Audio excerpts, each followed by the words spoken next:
that? Oh, because I'm showing. That's because no one's.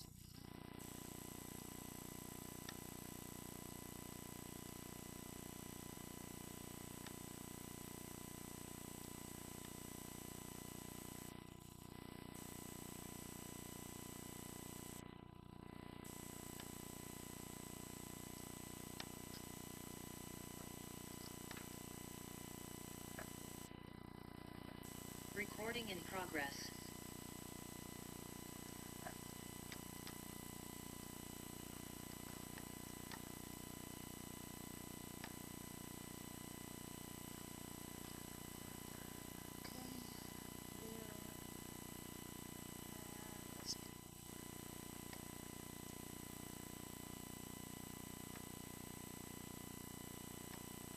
Hello. Hello, Diana. How are you? Hi, Dorothy. Hi, Gigi. Hi, Mary. Hi, Diana. I'm not going to Hi, be able Linda. to stay for the whole class Nice to today. see I you might have all. to go because I'm out of town. Don't So, forget to head over to the chat and give me a little salutation of some kind. yes, thank you. Good dry afternoon. That's mine. Oh, I said Georgia. Oh, good dry. Uh, Deanna, your sound is not very loud. All right. Got it. Thank you, Linda. Gigi, I'm going to change your name back to Gigi. We can barely hear you.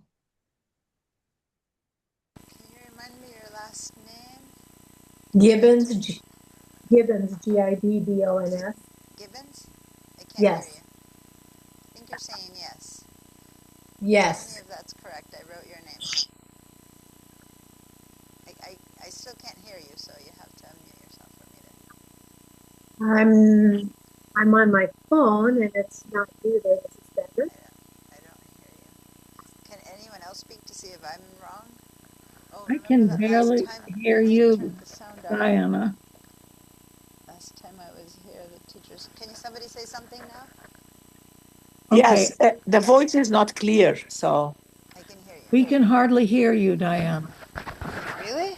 Okay. yes, I have this as close as I can. It's this better. is better. It's Is better. that It better? was better just now. Yeah. It's just that it was an inch down. It needs to be right by my mouth. And in the summer, it was hard because I couldn't figure out where to put it. Now I bring a scarf, but it's Well, I hard think to. when the scarf covers it, maybe that muffles it. That muffles it. Okay, but I True. couldn't hear you because someone here had.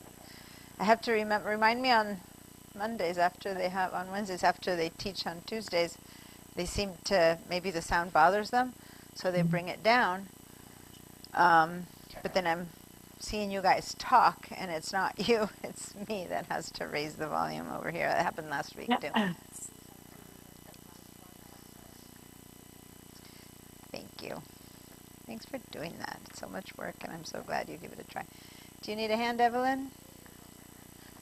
Yeah, so here in the back of the left side, right there. Okay.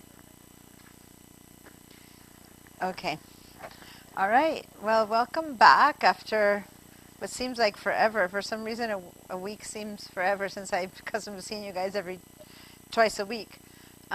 Well, some of you know because you're just joining us today, but for the rest of the group, we've been seeing each other twice a week. So to not have um, our meeting, um, well, for me, I missed 3 classes, so I feel like I truly have, you guys only missed this one, but there's 3 that I didn't teach. So I feel like I haven't seen everyone for a long time. All right, I have some good news. And that's the fact that I was able to upgrade my laptop computer that I teach from to Tahoe. Oh, So now I have one computer with Tahoe and one with Sequoia, which is the best way to show the differences, okay? So, you I want also, us now to update ours to Tahoe? You don't have to. You Okay. can, because now I can support you, because if you have a question, I can demo it. But it all depends on, in so many ways, on your computer, whether you have a new enough computer that can handle it well and strong enough that can handle it well. And if you get an option to update when you go and see, you know, uh, your updates options, if it says you can update, that means that your computer can do it. Okay. I would make sure that you don't have a very full computer, and that's more of what we're going to explore today. Like if the computer isn't overwhelmed with stuff in it, um, then that would help to do an update that's clean. So anyway, hi everyone. Hi Yolanda. Nice to see you. Hi Catherine. Nice to see you too. All right. So I was saying, not only hi, welcome back, but also I was saying that I have been able to, they had to give permission and la da da da da. They gave permission for the laptop to be upgraded, so I upgraded it to Tahoe. So now I have one computer on Tahoe and one on Sequoia. So that if you have questions now, I know a couple of you guys, and Julie isn't here, are still even an older, like I know Julie is in Ventura, some of you might be in Sonoma. We talked about this during the Intro to the Mac session. So if some of you who didn't take Intro to the Mac, who are here today and are interested in upgrading or updating, if you have any questions, I'll rather succinctly answer them. But the most important question is, if your computer says it can, then good. That means your computer is capable. Otherwise, it doesn't offer the option.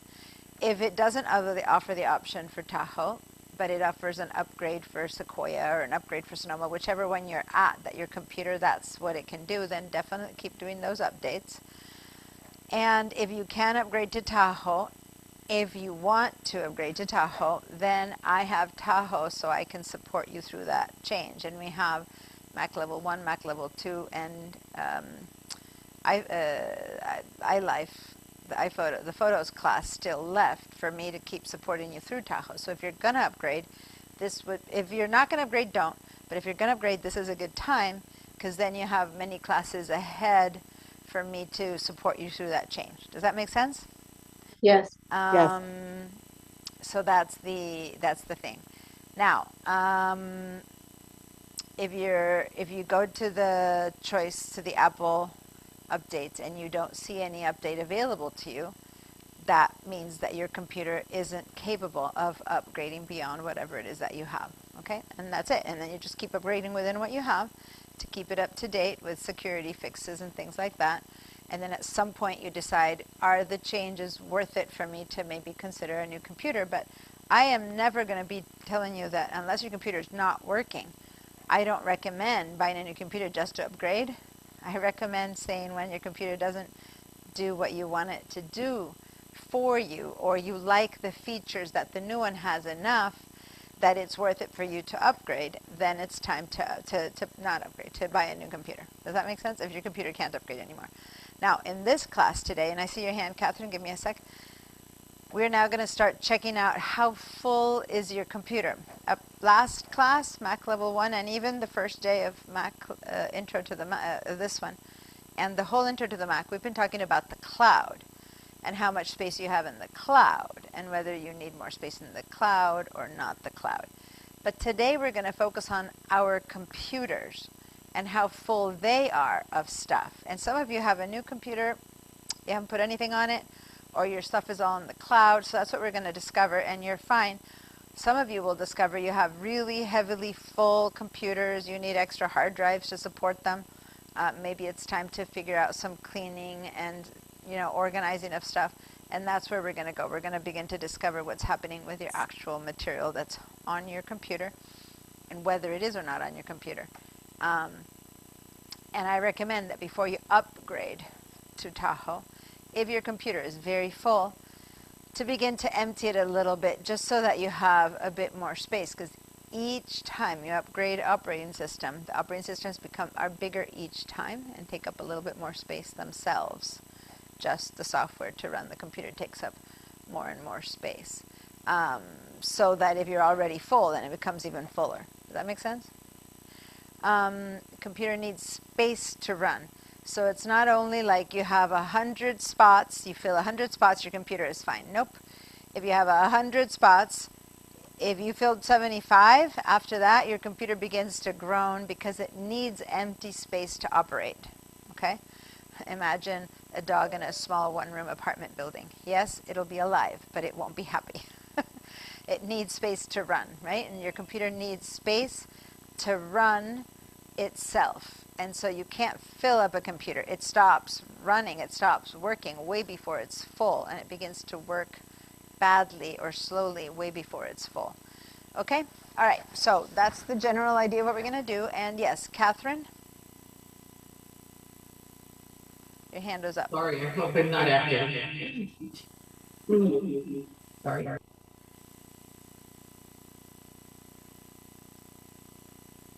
Was that? I didn't Yeah, I'm understand. sorry. I just was Got trying it. to not get feedback, and I've got my laptop, and I'm Got it. walking the I other can room. hear you now. Yeah. Okay. So I know that you said last week about upgrading to Tahoe, it's quite a bit different, but if I'm a Mac user, I mean, I've updated through Sequoia and all these things. I thought you said that, but The 'cause process, no, the process isn't different or anything. Um, that it looks It different. looks, I'll show it to you right now. I Okay. have, well, for better or for worse, I'll show it to you right now, but I purposely made a mess of it because today's class, we're supposed to deal with the mess, right, that people have in their computer. So my computer, it's hard to even see because it's a mess right now. But you'll see it right now, and you'll begin to get the feeling for what the differences are. Okay. It's not I so mean, different that you shouldn't upgrade, no. okay, great. Well, But meaning it's got some stuff visually that is different, and okay. you easily All get right. accustomed to that. But then it has some new features that didn't exist before that Okay. I'll have to explain. Thing Okay. is that I would have really explained those in the intro to the Mac class, but I still Okay. didn't have Tahoe. Now I'm going to focus on filing and formatting, organizing files. So I'm not going to have so much of a chance to show you the new stuff about Tahoe. So maybe I Because should do would that have at been Mac Mac level too. 1. But they I'll do it hadn't at yet. Mac too. I'll do it after I've organized my Yeah. files. And in and in Mac level 2, it's more about the apps where you will begin to see some of the changes in an app. Okay, great. between All right, I entering can the Mac wait. or whatever. All right, thank you. I'll Um, just wait Yeah, to but no, but I'm upgrade. not recommending necessarily that you wait per se. What I'm meaning, you can upgrade. It's just that I won't be talking about the upgrades as much in this set of Oh, okay. classes because I need to deal with filing, Great. Okay, organizing stuff on your computer, and that hasn't changed much, really. thank you. It's Will just the way do. it looks. Thank So you for that's, clarifying. yeah. Thank you. And I'm turning on my phone. It's connected to the computer. Give me a second. Now, now that I have Tahoe, they really do need to buy me a new phone. Because by now, there are features on Tahoe that the phone could use if I had a newer phone that I won't be able to demo. So hopefully by the time the handheld devices class comes in, I'll have the new phone. We'll see. So Deanna, they're dragging their feet on that one. Yes. if I upgrade my Mac to Tahoe, is that going to work across all of my devices, including the phone? No, it only upgrades your computer. Great question. Each operating system is different. Many of you already have your phones upgraded to the Macs because the way it works, phones have automatically defaulted to upgrading when you're asleep. And unless you've turned that off, then maybe your phone is behind. But for a lot of people, they don't turn that off, and then their phone is always up to date. But, and here's what I wanted to explain. Here's the point I was trying to make.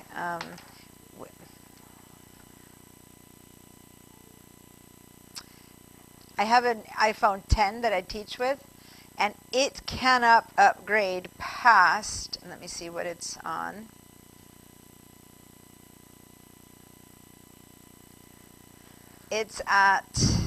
It's coming up.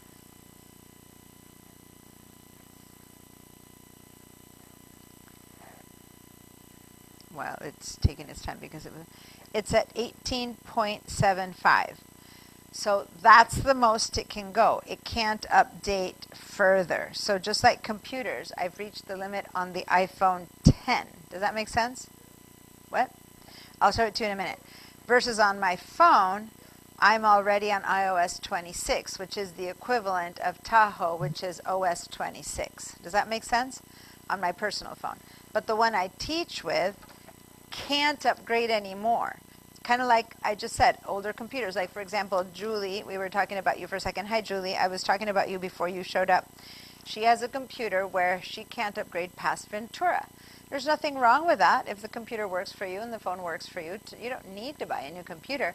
But you can't upgrade to a newer system because the hardware is just unable to update any longer. But it could be that you have a new computer and an old phone. So your new computer goes to 26, but your phone stays in 18. Or the other way around. You have a new phone and an old computer. So your phone goes 26 and your computer stays. Does that make sense? That's okay. They still keep working really well, but each one should be updated independently. So Gigi's question was, if you upgrade on your phone, on your computer, does it upgrade across the board? No, you have to choose to upgrade each hardware piece. If you can touch it, computer, phone, iPads, those are all hardware.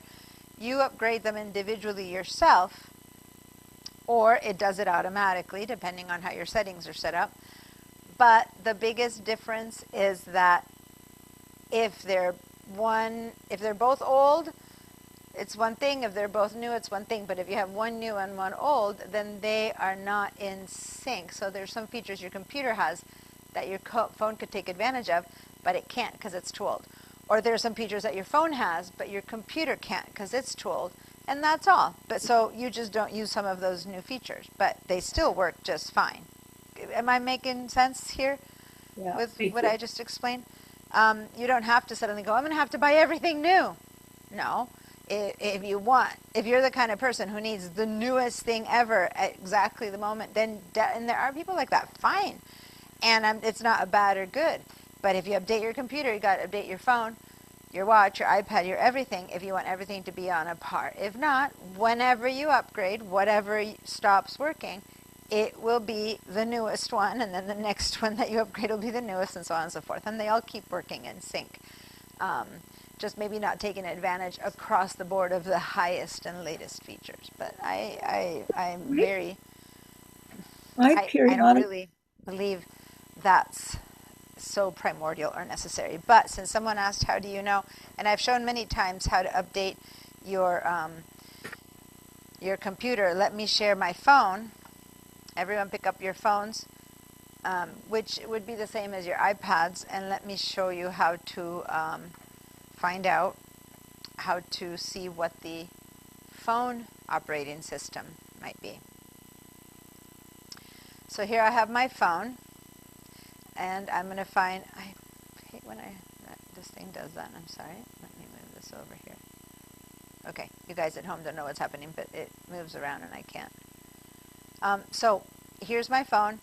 I have my settings very handy available, so I know where they are, but if you don't know where they are, you might need to go to your search and write SET to find the settings. I'm going to go ahead and just click on it from there.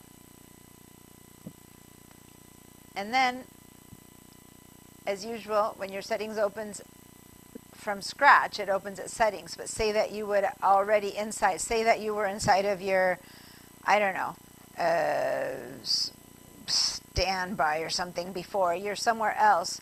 Then you need to always go to the top left and just go left, left, left enough times until there's nothing there. And hold on, people here can't see everything because I put the photos of you guys next to it, so hold on. So you go back until you see the word settings in the middle, and you go to the top, and this is the home of the settings, which most of you, it opens there.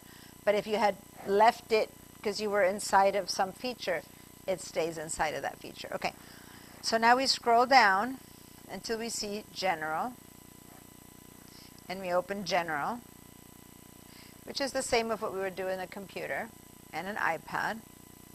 And then there's Software Update. And we click on Software Update. and it's going to think, and then it's going to tell you what's needed. So it looks like I have an update. Now notice that my update is to iOS 8.7.5, not to iOS 26, which is what newer phones will update to. I am stopped. I am at the equivalent of like Julie's computer can't go past Ventura. Some of you guys, I think there was someone who couldn't go past Sonoma. On my phone, I can't go past 18. So I just keep getting internet, I get security fix updates usually for the rest of the life until this phone dies or until I buy a new one. Does that make sense? I won't move up to 26. But my iPhone 15, which is my personal phone, that one is in OS 26 point something. I don't know. Let's see. 26.3. 26.3.3. Okay. So did everyone find it? Give me a yes. Did you discover you have updates? Like I discovered I have an update, so I'm going to say update tonight. The problem with this phone, it's not connected at night because I only use it here in class. So in fact, maybe what I'm going to do is I'm going to take it to update now as I teach you guys on the computer so that it'll be updated because I'll never update it otherwise. So I'm just going to say update now. And so it's going to go ahead and perform the update while we're talking. By the time I get back to it, it'll be updating. Okay. So I'm going to stop the share now. Diana. Yes. So if it says iOS 26.3, do I need to click down the one that says update now? If it says update now and you guys need it now for class, it will take its time to update. So you might want to say update tonight, and then while you're sleeping, it'll update. But if you say update now, that's fine, because right now I'm going to focus on the computer for a while, so it should be done by the time we need the phone again. But I already see iOS 26.3. I'm not yet updated. Oh, but I thought you said it said update now.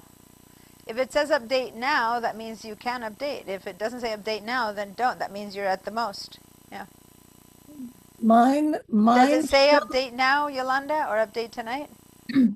Yeah, there is a blue thing in there, and then it says update now. So my question So is, that means there's should I- probably 26 point, you're maybe on 26.2, and it's telling you to update to 26.3 or something like that. It's fine.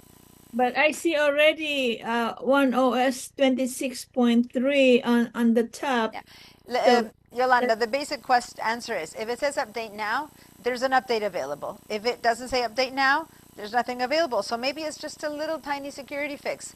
They send those out every week or 2 weeks. It's not like a big upgrade. It's just little security fixes. And as long as it says update now, that means something has been sent and you can update. If it doesn't say it, it won't. So it's as simple as that. If you don't have an update, it won't say anything. If you have an update, it'll say update now or tonight. It's your choice. At what point? Sometimes you just say tonight, forget about it. By the time you wake up, it's been updated, you didn't even notice, right? The only biggest difference when the phone updates overnight is that when you pick it up in the morning, it doesn't just open with your face. It just needs your code. Like it needs you to type in your code, even if your phone normally opens with your face. It's the only difference because it reset itself. And then you open up and you don't even notice anything's changed because these are tiny little changes that just protect bugs, things that weren't working. Not a big deal. If you don't do it for 6 months, suddenly there's enough changes that you might notice it. But if you just do them every time there's an update now, or if you have it set to automatically update, it will tell you at some point you're using your phone and one day it goes, oh, there's an update available. Do you want to do it tonight? And you go, okay, tonight, and then it does it. And that's how simple it is when you don't, stop it from doing its thing. But if you start saying no, then it becomes further and further from the latest update, okay? Those are security fixes. You should do security fixes because security fixes have to do with people who can hack into your phone and stuff like that. So anytime it's a small security fix, you should definitely do it.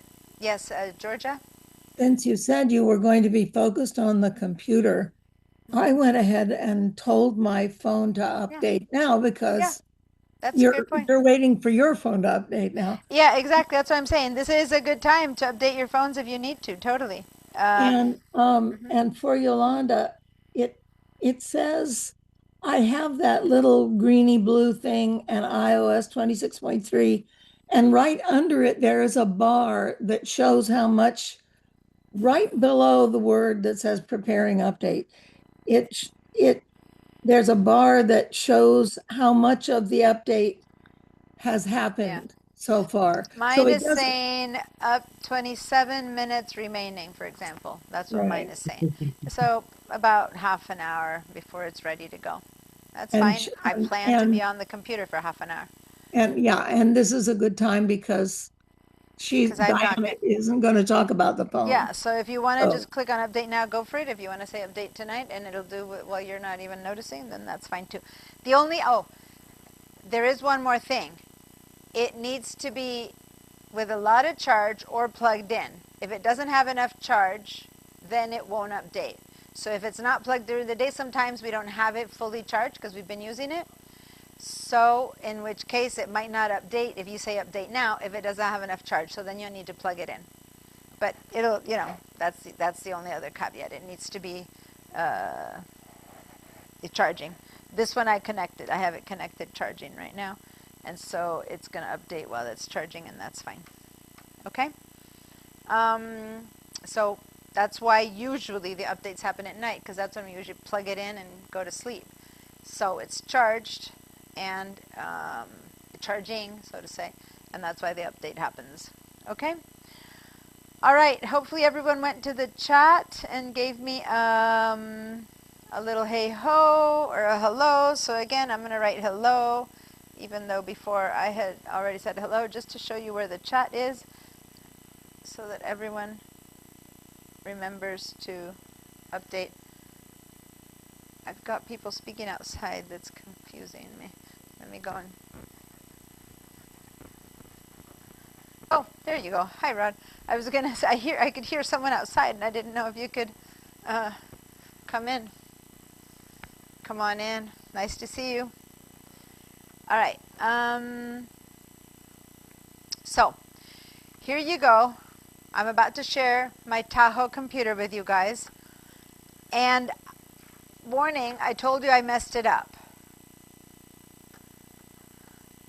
See what I mean? I warned you. I messed up my computer. Now, people at home are only seeing...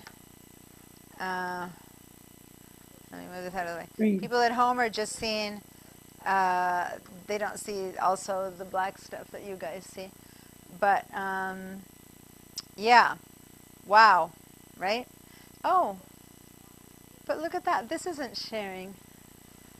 You know where there's an empty space here? yeah, It's not sharing. It's not empty. it looks empty on what we have. I know. Yeah. It's not empty. It's all that new stuff that Tahoe has. Oh. It's the widgets. It's all the widgets. That's part of the whole point of Tahoe. How? There's there's little calendar widgets. I have the weather, the calendar, the battery. It's got stuff here, but it's not sharing itself. How weird. I need to look into that. What is happening? All right, well, that's the whole point of upgrading to Tahoe, to show you the new stuff. And a lot of the new stuff on the screen is right here, and it's not being shared. Let me stop my share. I don't think of that. Well, let me stop my share and see if there's any choice I can make that would share it differently. Share content. Share optimizer video, share and share Zoom window.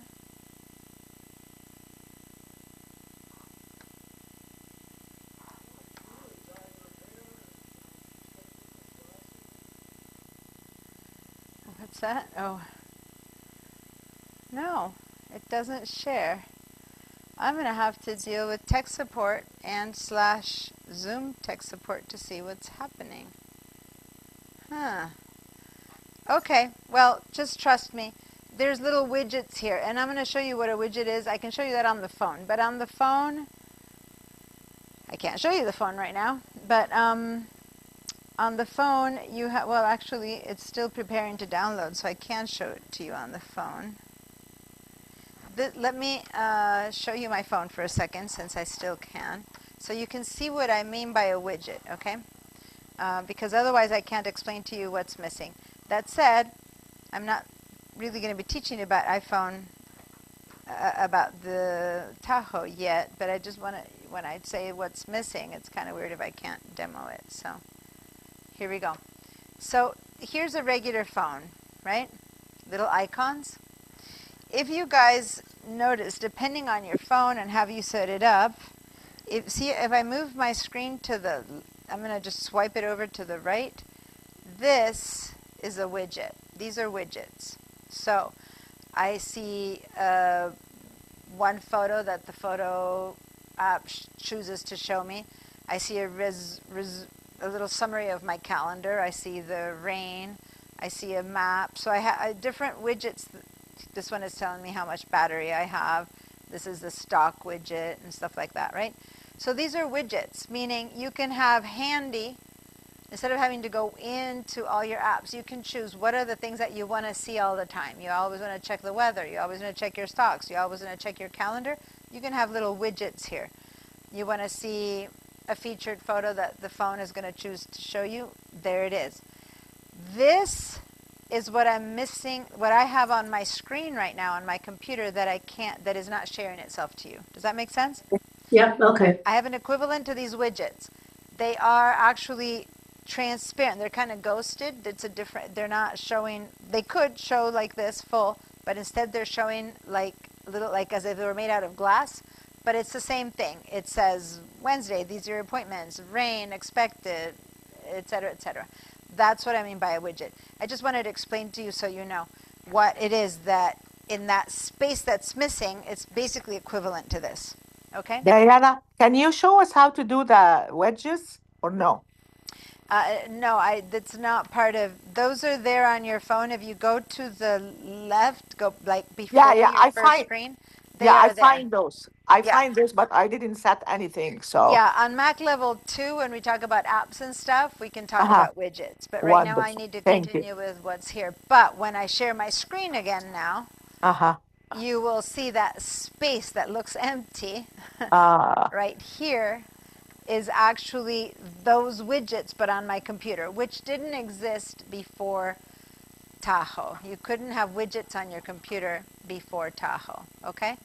So okay, this thank you. is Tahoe, and this space that for some reason is looking empty in my computer, I have the calendar, I have the temperature, I have battery power, I have clocks from around the world, and I have my reminders widgets.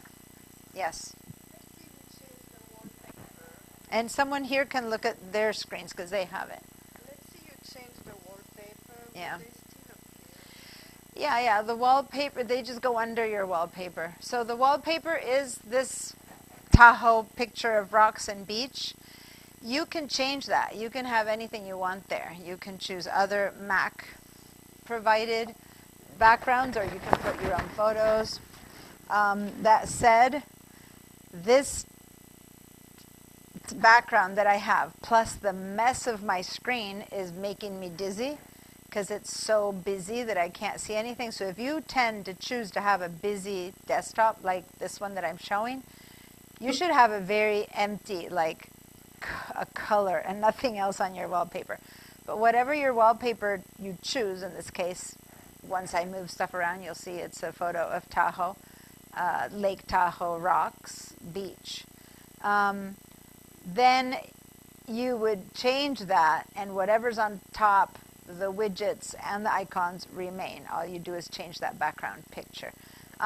Again, Wait, it's not the time to show you particularly that, but let me say really quickly, I'm going to go to my system settings, and here, just watch. I'm going to go to wallpaper, And I can choose to change it for this one. And see how the bottom changed, but the top is the same. You can't tell, but this is still here.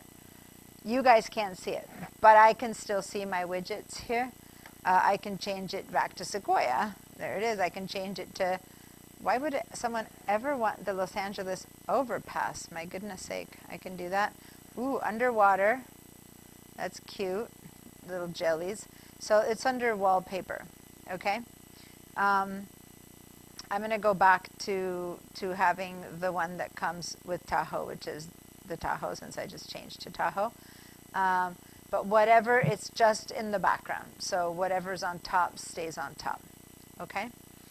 Now, I'm going to close that. And now let's talk about all the stuff that I have on my computer screen. So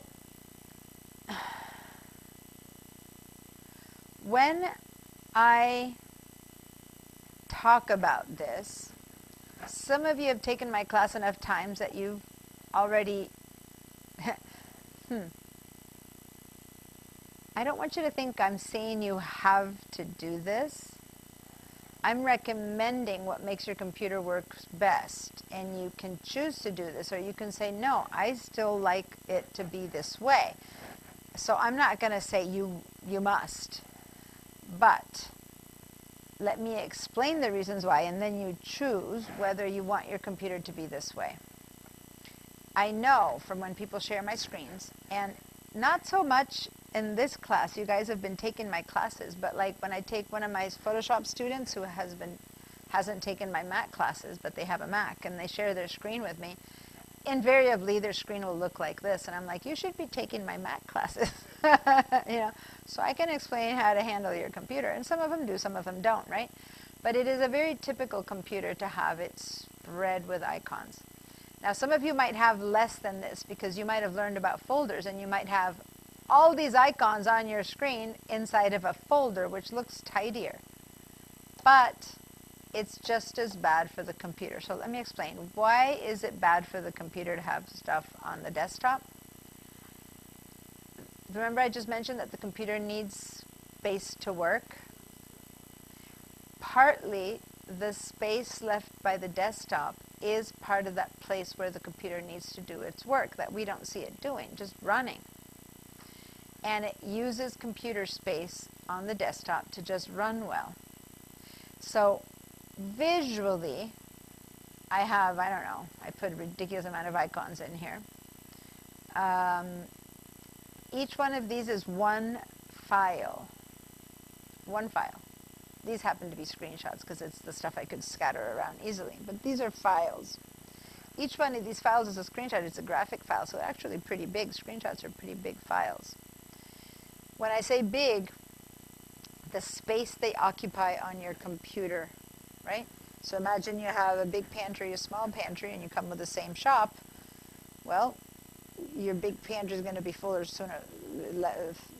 later than your small pantry, but the stuff you put in it is this stuff, needs a space to be.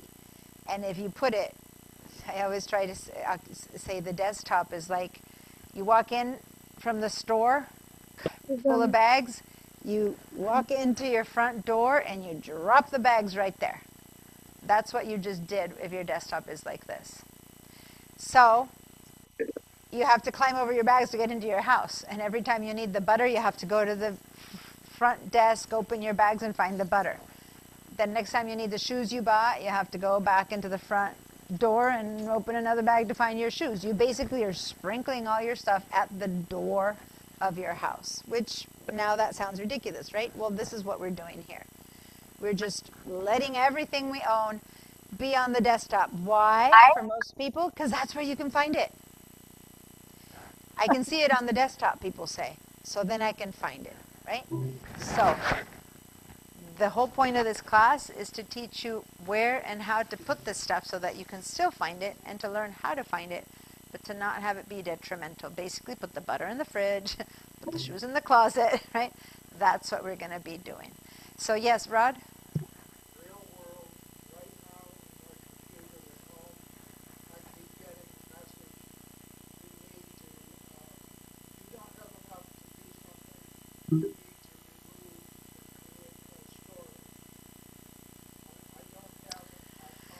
You don't have enough what? You don't have enough, you said something. Can you take a picture of your screen? So by when, today is Wednesday, by Monday, take a picture of that message so that you can bring it in so I can see what it's telling you. But today we're going to be dealing with how to find all those space issues, so hopefully by Monday you'll have some more knowledge about it.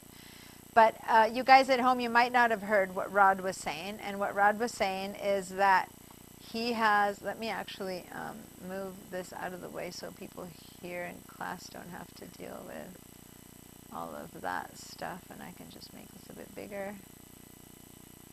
It's a bit less confusing what it is that we're seeing. There we go.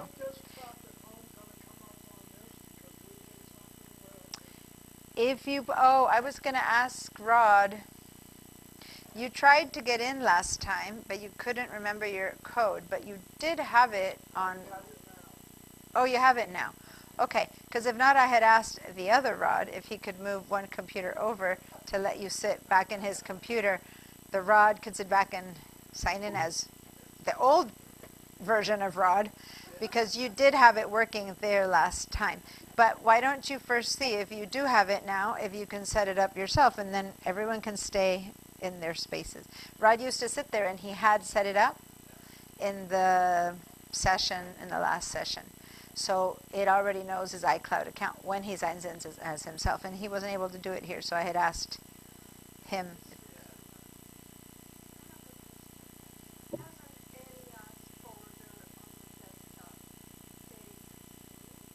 Doesn't what folder? No, but I haven't explained it yet. You know it because you've been to my class, but I haven't taught that yet here, so hang in there. Yes, an alias folder is the good solution. So Denise is asking me something because she's an advanced student and she knows one of the solutions, right? One of the solutions is an alias folder, and if you know what we're talking about, that's good, and if not, I will explain it, okay? But she has heard of how to fix this before, and so if that's the folders you have, you're good. Now, I did have an alias folder here last week, but now I messed my computer up again to redo it, okay? So here's the thing. All these things don't belong here, but where do they belong? Does anyone know where does all this stuff, where should all this stuff belong? Someone want to venture a In response? the cloud or in your computer in folders, organized. Okay, hold on. There is two things she said, in the cloud or in your computer in folders and organized. Again, I never want people who answered to feel that I'm being made them neither right nor wrong. I explained the answer because part of it is correct and part of it isn't correct. It's vague. So let me explain. Whether it's in the cloud or not is a decision that we're going to find out now. We haven't made yet. So I can't say in the cloud or not. It can be in your cloud or in your computer. We're going to explore that in a minute. But in folders and organized, yes, definitely. Instead of strewn all over, if some of these are financial documents for my taxes, they should be in a folder called taxes. If others of these are photos of my cute grandchildren that someone has sent me, they should be in my photos. If some of these are indications that their doctor gave me for how to treat my sore shoulder, they should be in a folder called medical or health or something like that. Does that make sense? So things should be I'm having a in, class, so what's that? Oh, Mary. I'm going to mute you, Mary, so you can talk to whoever you're talking to. There we go. So instead of remembering that on the bottom left I always have that novel that I'm writing and I open it from there, I would have it organized in such a way that it lives somewhere else. Even if I still want it to appear on my screen, it'll appear in a way, what Denise said, which is as an alias, which is like a link to the right thing. So let me explain one more time. These doc icons, and for those of you who missed the Intro to the Mac class, we talked quite a bit about this. If you need a reminder, please let me know. When you click on a dock icon, say I want to open my Notes app and I click on the Notes app here. Am I opening the app from the dock? Does it live on the dock? Does that app live on the dock? Is that what I'm doing? No, I see her over here. What is happening when I click on this thing to open the Notes? If the app isn't on the dock, where is the app?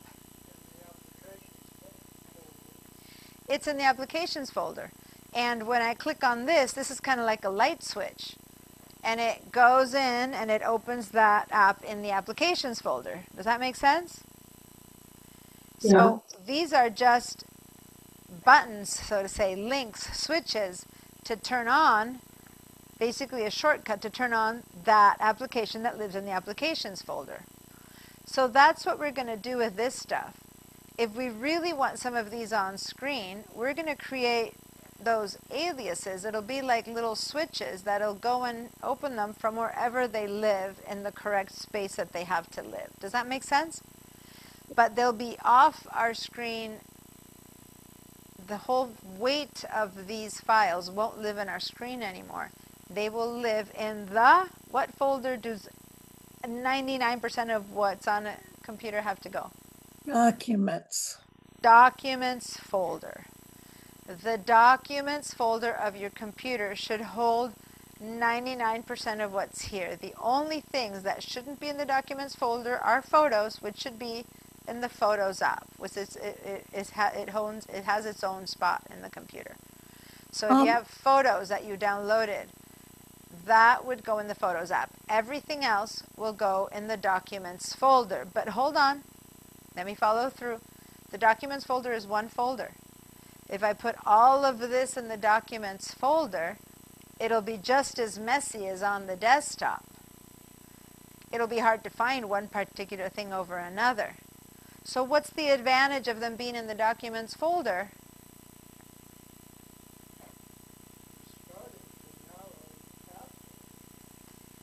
Hold on, let's try again.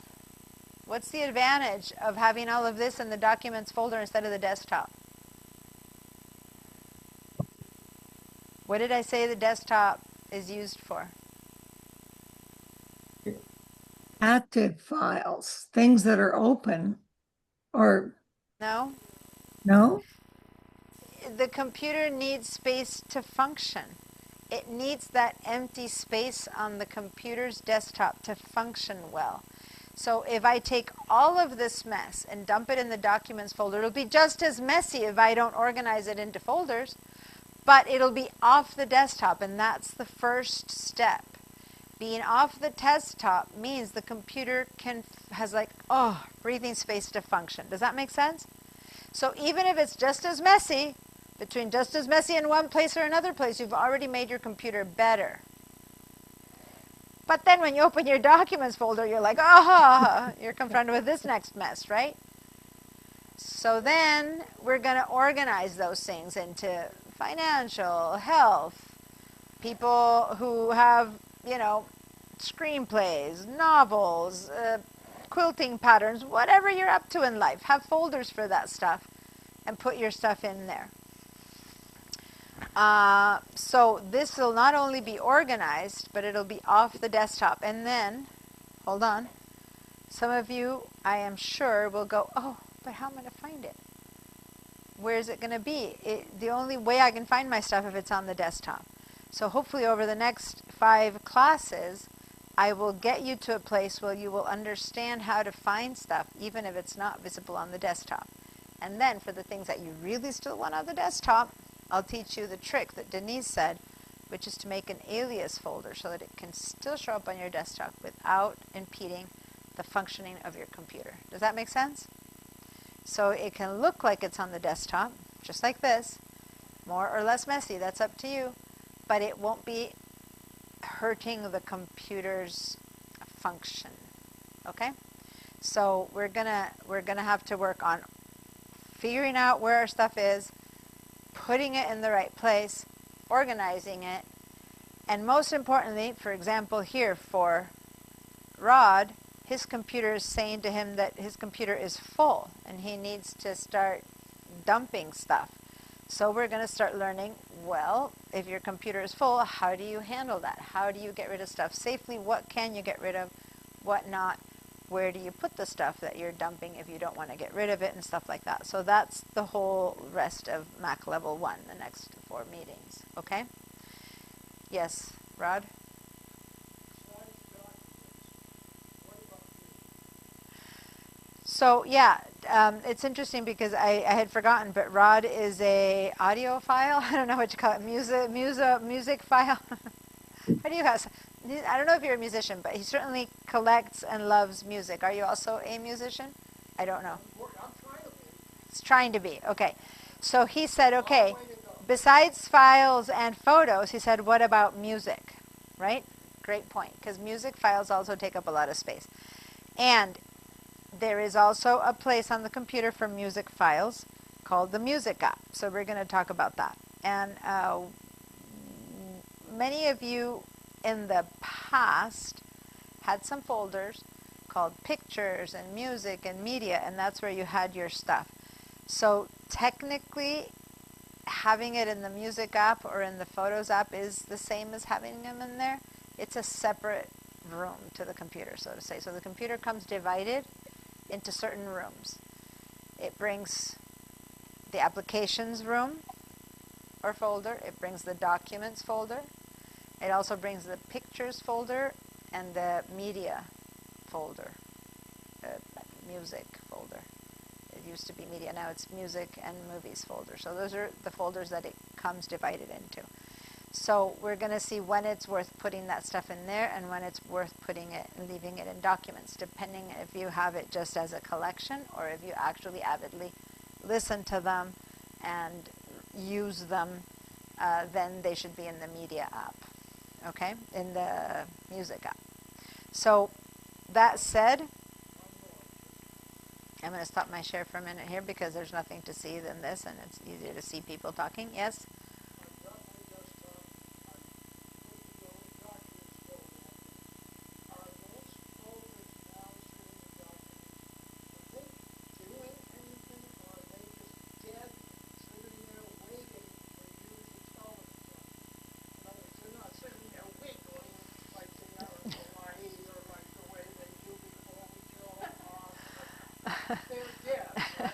So I wish I could translate the question to you in the funny way he's saying it, but he's basically saying the documents folder, once you put the files in there, do they just sit there and just be there? He was talking about wiggling or dancing, which is a very fun concept. Or they just sit there. They basically sit there. Again, you might have a closet full of winter clothes and it's summer. The closet just hangs there until it gets cold. So until you need it, it just hangs there. It's sitting there. It's basically storage. Our computer is just a big old storage. And you decide how much of the storage, you know, you live in, how do you call it? The houses that are... Vacant? No, well, no, the other way around. I was thinking of the hoarder houses where you walk through little passages to get through stuff. That's my desktop. It's a hoarder desktop right now. Or if I organize it and the same stuff is put in closets and boxes and I have vacant space to walk through. That's the only difference. I'm not yet talking about getting rid of stuff. Now, for some people like Rod, his computer's telling him he has to get rid of stuff. So then we're also going to go into how do you see I can get rid of 25 small files and I make no space, or I can get rid of 5 big files and I make a ton of space. So how do you decide which one is that big file, which one is that small file? Because if I would prefer to get rid of 5 big files than 25 small ones, or not. Because what if that big file is my daughter's wedding video?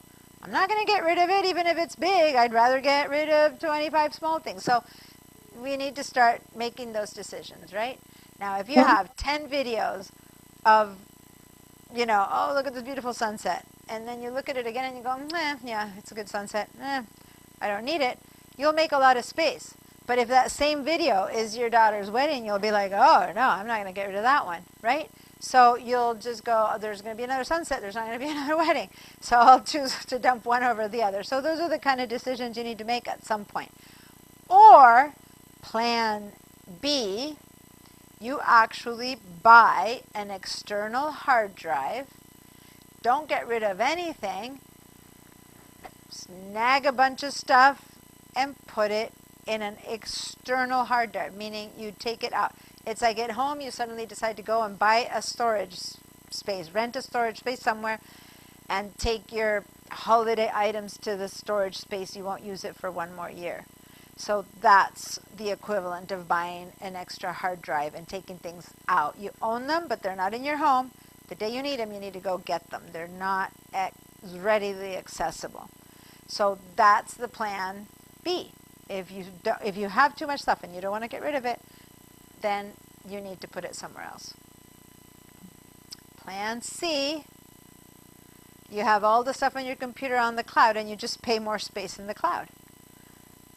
Yeah, you can just pay for more space in the cloud. So yes, A, B, and C, we're going to explore all of these options because maybe instead of having a hard drive, you just have more space in the cloud. You can access it from everywhere.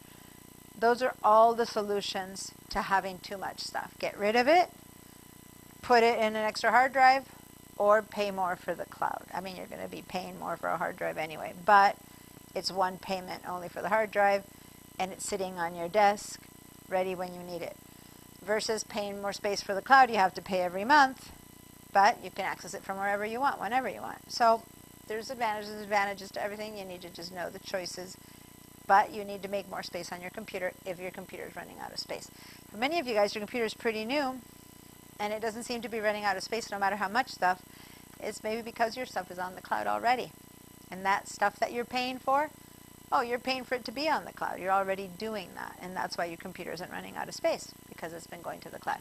So now we're going to explore all those options, and we're going to decide what's the best option. And by the time we're done, some will have chosen A, some B, some C. Neither is the right choice. They are all valid. It's whatever's best for you. Yes, Mary? So the hard drive is an external unit, right? It's Yeah. just you don't have it. Okay, thank you. Perfect. Yeah. If your computer is too full, or if the things you fill your computer with are too big, music files are big, photos and videos are big, and I work as a designer, photographer, photos and files that are really big. So I have all my work files and folders on an external hard drive because they wouldn't fit in my computer. I'm not going to keep paying for a bigger and bigger computer to hold stuff that maybe it's a client who I had 5 years ago. I'm not going to get rid of it in case they need another print of it or something, but I don't want to hold it in my active computer, so I hold it on an external hard drive. I'm not getting rid of it, I'm just putting it away. Does that make sense? Now, some stuff is so old or from people that I know I'll never see again that, yeah, I'll get rid of that. But some files I'll keep. Photos that I've taken 20 years ago, if they're a good photo, they're just as good as the one that I have now. Just like your daughter may have gotten married 20 years ago and the video is just as good as it is today. Just because it's old doesn't mean it's bad. It just means that it's old. That's all. But it might still be your best photo ever. So you wouldn't get rid of files because they're old. You'll get rid of apps that are old because they don't work anymore, but not files that are old, right? I have a file that's a document of the last letter my dad wrote to me before he passed away. I'm not going to get rid of that, but he passed away now 20 years ago. So I still have it. It's still one of my most valuable files, right? So I don't want to lose it. So that's the kind of stuff you need to measure. It's not about how old it is, but what's in it. Not what size it is, but how important is it to you. So then you do start going, why do I have this huge file that means nothing to me? Let me get rid of that one, right? And so that's the exploration we're going to begin to do right now. Yes, Georgia? How permanent is storage that is put on an external hard drive? Does the hard drive have to be kept alive by being plugged in? Or like if you fill a hard drive and does it have to be sort of irrigated constantly by being plugged in? Like a car that you should turn on every now and then if you have it in storage, yeah. Really good question. And let me clarify, and Rod, who needs to hear this, had to step out because he had a call. but this is a really important question. When you put stuff in an external hard drive, extra stuff in an external hard drive, and even when it's on your computer, those of you who've known me for quite a while know that I'm always talking about making a backup. You need to have a backup to everything, and that's a big part of this whole class that we're going to be doing is backups. We're going to be actually completing our backups in Mac Level 2. But if you have, let's assume you don't have a hard drive yet. You just have your computer. If for any reason you want to back it up to something physical, you would also buy an external hard drive. We're all going to do that for next class and back up your computer into an external hard drive. Now, that's because it's the stuff that was on your computer.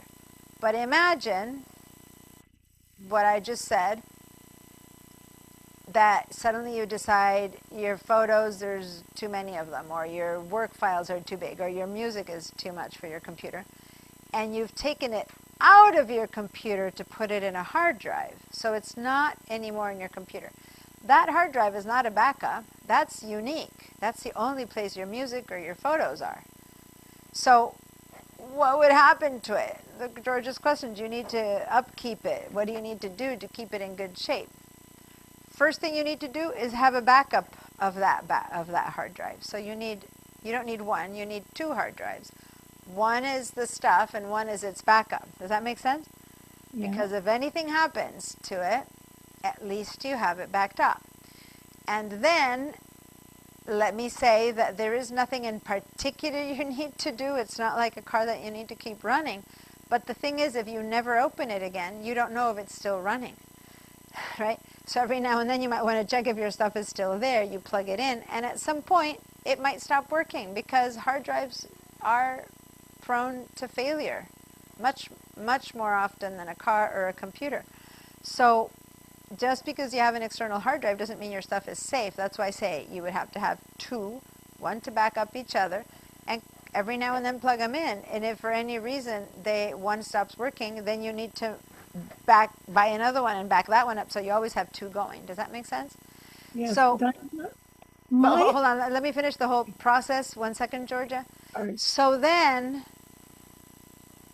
then you're always having 2 working, and if you do that correctly, life is good. And then suddenly a rainstorm, a tree crashes onto your roof, and you lose your computer and your hard drives. And you've lost all your photos, all your music, all your everything. So really plan C is back all that up to the cloud. Because then you have a physical copy and a cloud. It doesn't need to be on the iCloud. And we'll talk about what kind of clouds, but at least it's online somewhere so that if your hard drive does die, or if your backup died, or if your tree branch crashed into your living room and killed all of it at once, it's all still on the cloud. Okay? So really that's a complete backup. You used to be, I can remember 2 things. One was you used to be able to compress like print type documents to archive them. Does that exist? The other thing is you used to be able to put them on a CD. My old iMac had a CD drive, and I consider CDs to be pretty damn reliable. I know everybody's saying, oh no, we don't know how they'll be in 20 years and so on. But I've got CDs that go way back that are still working fine. And it seems to me to be a more durable storage. Like if I were writing a novel, I would love to be able to just store it on a CD as well as on my hard drive, because I really don't want to. I mean, if your house burns down, you lose stuff. If the tree falls, you lose stuff. And we know that. But it seems to me like you're just paying Apple to make bigger and bigger and bigger and bigger and bigger cloud plantations. Yeah, no, I completely agree with you. And there are Um, lots of things I that wouldn't say that everything you own needs to be saved in the cloud. Maybe just the most important things, just to have extra. But it's not like you should willy-nilly put everything in the cloud. Um, but at some point, you have to decide what is that stuff that's so valuable that if you lose, you really would still not want to lose it. So you can put it on the cloud. So you don't need to keep it. You don't need to have it keep growing that much. No, but I agree. The whole CD situation was amazing. I have stacks and stacks of CDs myself. Um, but the first hold on, let me first go to the first thing you said, and then I'll come back to the CDs. You first mentioned that there was a way of compressing things. In the past, I had a ton of files, really important files to me. Um, and there was a system where you would do a zip compression, whatever, not the zip that's now. It's a different kind of thing. And I created all these like catalogs of all my stuff. I did all this work to back up everything. Well, that technology died like 5 years later. I have never been able to decompress that stuff. I have never able to retrieve it. It's like work files from clients, really big clients that they're gone. They're gone because of the system, the technology that it took to get that compression happening. It was a Roxio Toast, whatever. It disappeared. They didn't maintain it anymore. So I'm hesitant to recommend any of the kind of thing that compresses things to put them away, because you don't know. If you need it in 20 years, if you need it in 5 years, it was dead for me. That said, CDs did seem ideal. Yeah. And we did. And I was an art director at a studio where we had a whole wall, just all CDs, alphabetical organized. It was amazing. It was all our work. It took up a lot of space, but it was there. And yes, forget a fire. Ideally, what they tried to do is have duplicates of all those CDs, and then they would take them, store them somewhere else. Sometimes that system worked, sometimes it didn't. But the truth is, it takes I don't know why the industry has stopped supporting CDs. I think it's because the data is so much larger now. It would take so many CDs in comparison to before to save things that the space, like they couldn't make a CD hold any more than it did already. There wasn't a technology to make it hold more, and it just wasn't big enough. That said, besides, if you still have a CD burner and technology to burn a CD, I still have a CD player that I connect to my Mac, and up until Sequoia was working, I haven't tasted it on Tahoe because I just upgraded to Tahoe. At some point, the systems aren't going to stop supporting reading of CDs, and I don't know if it'll happen the next year, in the next 10 years, or in the next 4 years, but at some point, you won't be able to read CDs anymore because it is not a technology that's being supported anymore. So if all your stuff is sitting in CDs, the day they stop supporting them, what'll you do? you'll hang on to your old computer, damn it. But old computers die.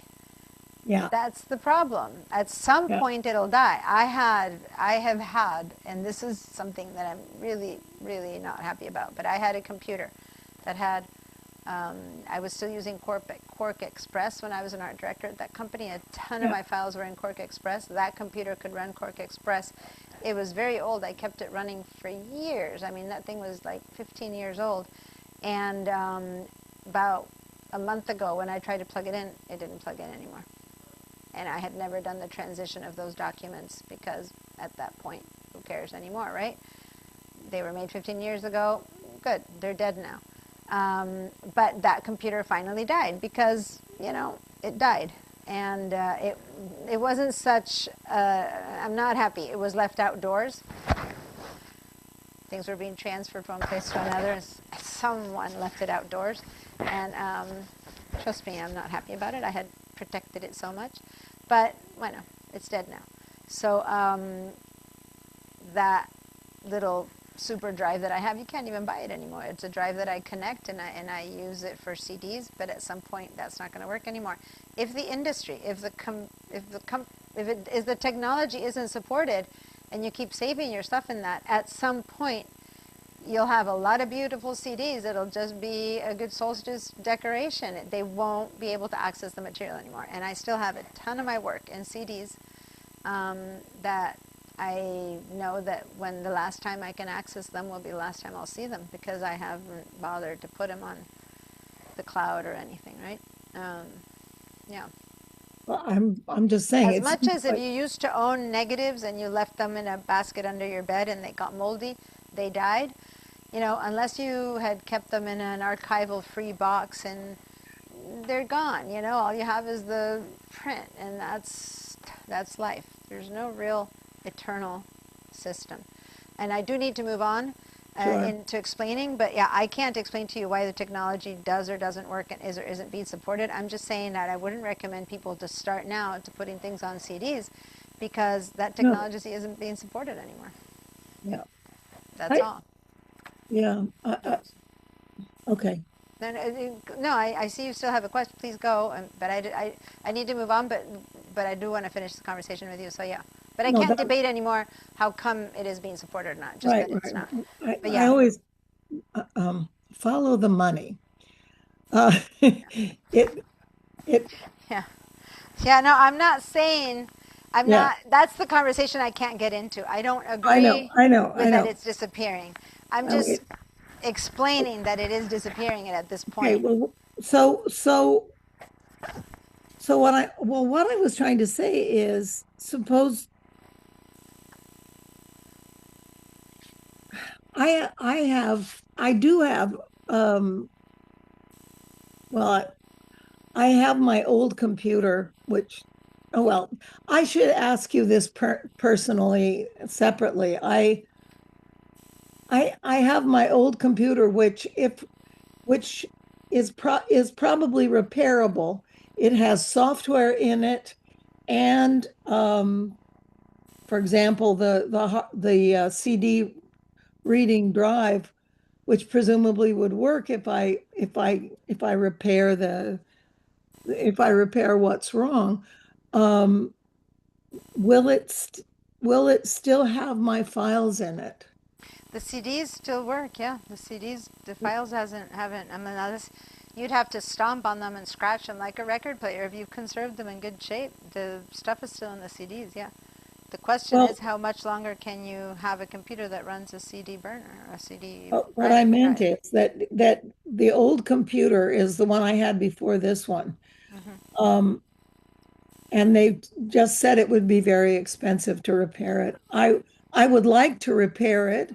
Will it still have my files on it? Your computer, I don't know. Your CDs would still have them. Your computer is what's broken? Well, Or what was your- broken was the The drive. no, it's the visual thing. The screen went display. black. I mean, you're asking me something that I can't know. If it's just the display itself, they can replace the display. It is expensive. It might work. But what if it broke because something else is broken in the computer and you can't tell because the display is broken, so you can't tell if the computer is running? Is it the Yeah. display or is it the computer? So that's my point. Yeah. Old things die. And at some Yeah, yeah, point, yeah. they don't even know how to fix them anymore, because you take an old computer to a young guy who's never seen one, and it's like tell him repair my watch, and they're like, I don't know how to repair a watch. You know what I mean? So Yeah, at some yeah. point, No. even that knowledge will die. I do I need just to didn't move forward. even know if it still held Take my, it to the Mac mechanic, yeah. and as far as I know, and I'm not endorsing them, I don't get any money from them or anything, but the Mac mechanic, they have people there who've been there forever, and they'll look at it and go, it'll cost you $2,000. If it's worth it for you, go for it. Or they'll tell you this display might be fixed, but it might still not work. It might work. They'll tell you whatever they'll tell you. Okay. And I have never heard, and maybe you'll be the first one, but I've never heard anyone who's gone to the Mac mechanic come back and be upset that they've done anything extra or wrong, or my experience with everyone telling me is that they fix things well and they don't overcharge. So I would trust them in whatever they say, and that's all I can say, right? Okay. No, I just didn't know whether when it's My son's computer, the display died, and we don't know. He's desperate to save a file he had in there, and I'm like, I don't know if the file is still in there. Is it not turning on? is it just the display that died? The exact same situation is happening at home right now, and I'm like, I have no idea if there's any way to access that. Yes, there are places you can take your computer, and for a lot of money, they'll retrieve what's in there. Is it worth that to you? He has his own money; he can make that choice. But you know, my answer to that, you guys, that's why you want backups. You want to back everything up before your computer dies, so that if your computer does die, you have it somewhere else. Anyway, I'm going to move forward, but it is a good example of why backups are useful, because when a display dies, do you know if it's just a display or is it your computer? You'll fix the display. Is the computer still broken? You don't know. If the display doesn't die and your computer doesn't run, you just know. But when it's the display, you really don't know if the computer's still running. So how do you know? Yeah. Rod. Sorry.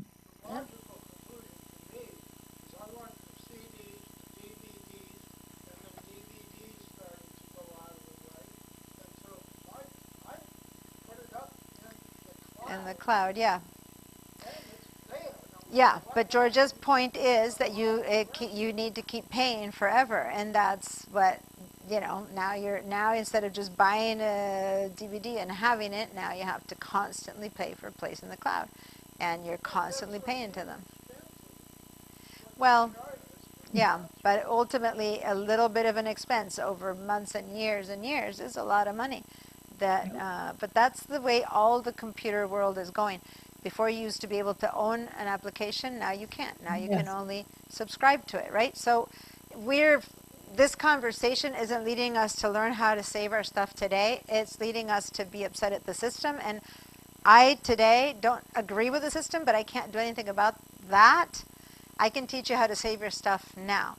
What I'm doing outside of my life about the system, that's different. But for you guys, I need to tell you how to handle the stuff that you have on your computer now with technology that's available today. We can rage about the system, do something, go, you know, talk, write letters, do things that are more useful. But right now, I need to teach you guys how to handle what's on your computers, and that's what I'm going to do next. I asked the question just because I need to know how to think around it. That's all. It's not raging against the system. No, I am. I mean, the whole AI system, I'm raging against the system about AI. There's many things right now that are made by, like you said, who benefits from all this, right? Definitely not all of us who need to store our stuff. But I really understand your question as to what do we do with it. So now let's go with what we do with it today now with the technology we have.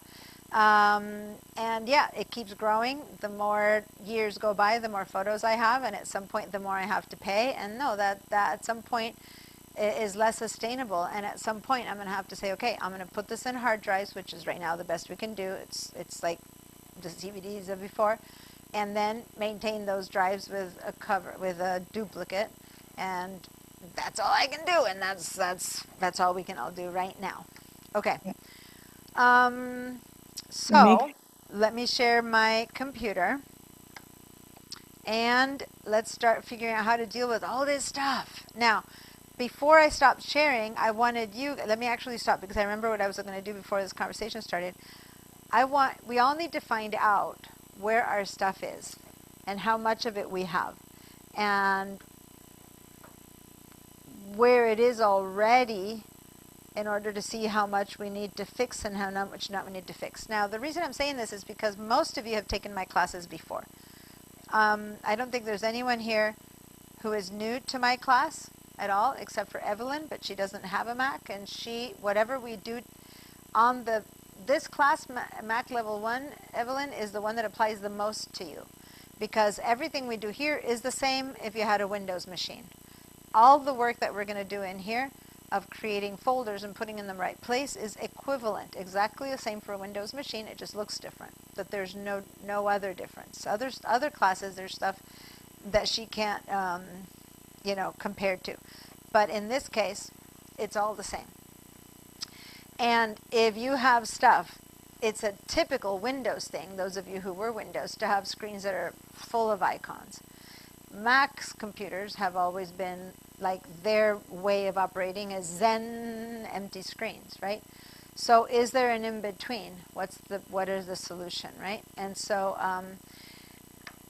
what I'm going to do next is have us find out where our stuff is, and then you're going to tell me, and based on who's in class, like like it might be that all of you guys have already handled this and most of you have really empty desktops, or all of you have very busy desktops, or we'll discover that most of you don't have anything on your desktops already, and because you've already taken my class, and now we move forward with a next step. I don't know.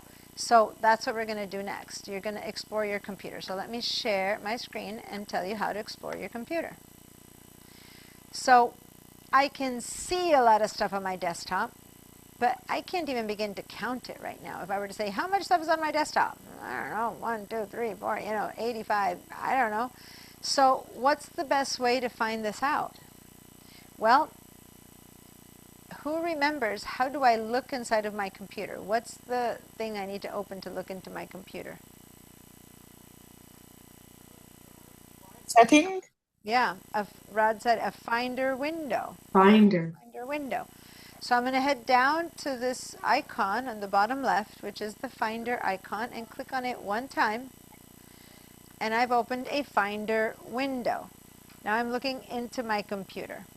Okay, so everyone please open a Finder window.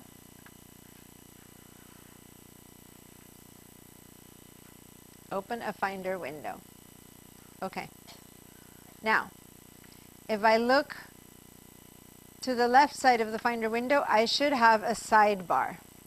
Now, for better or for worse, this good old Tahoe screen is even harder than it used to be for me to explain the differences, because before the sidebar had a different tone than this one. And see how now the colors, like it's harder to distinguish that there's a line. You know, if I put my mouse here, I can make this bigger or smaller, but that used to be kind of gray, and this was white. And yeah, there's still some distinction there, but it's not that easy to tell. On top of that, remember how here at the top there was a menu bar that was always a different color? Well, in this Finder window, it turns out that it's transparent now in Tahoe. You see these words there, but there's no more line with a demarcation of that from this. Does that make sense? And even the dock, see how it's much more transparent than before, what's in between the icons? Not only that, I can choose to make these icons completely transparent.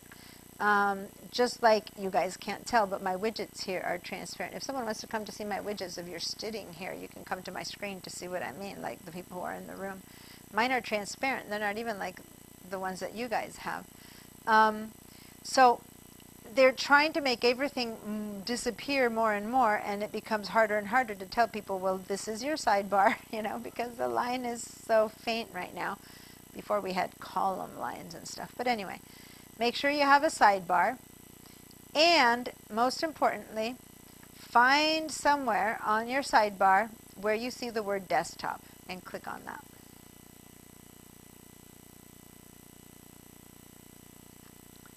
Okay, so now this is a fact-finding expedition, and I want answers from everyone in the chat, right? So this is what I need you guys to answer.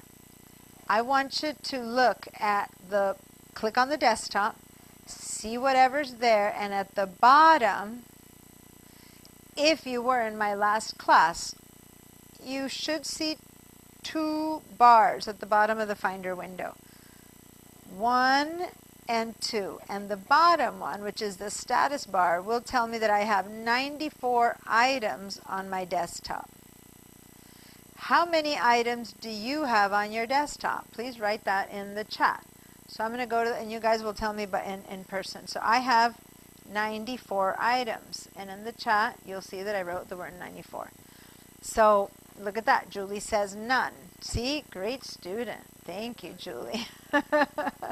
Congratulations. So here I'm putting Gigi has 3.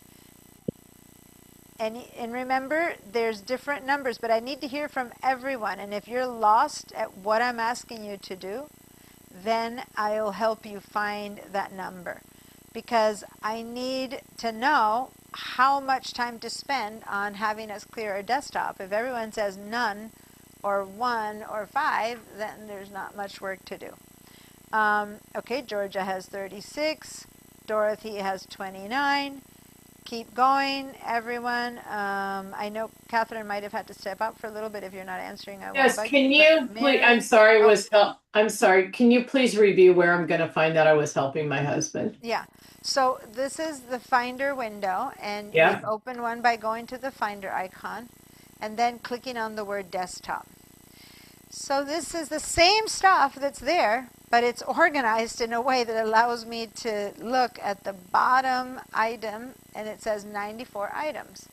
So have you guys opened your Finder window here? Click on this. This is your Finder window. And click on the word desktop. And how many items do you have? You have 0 items.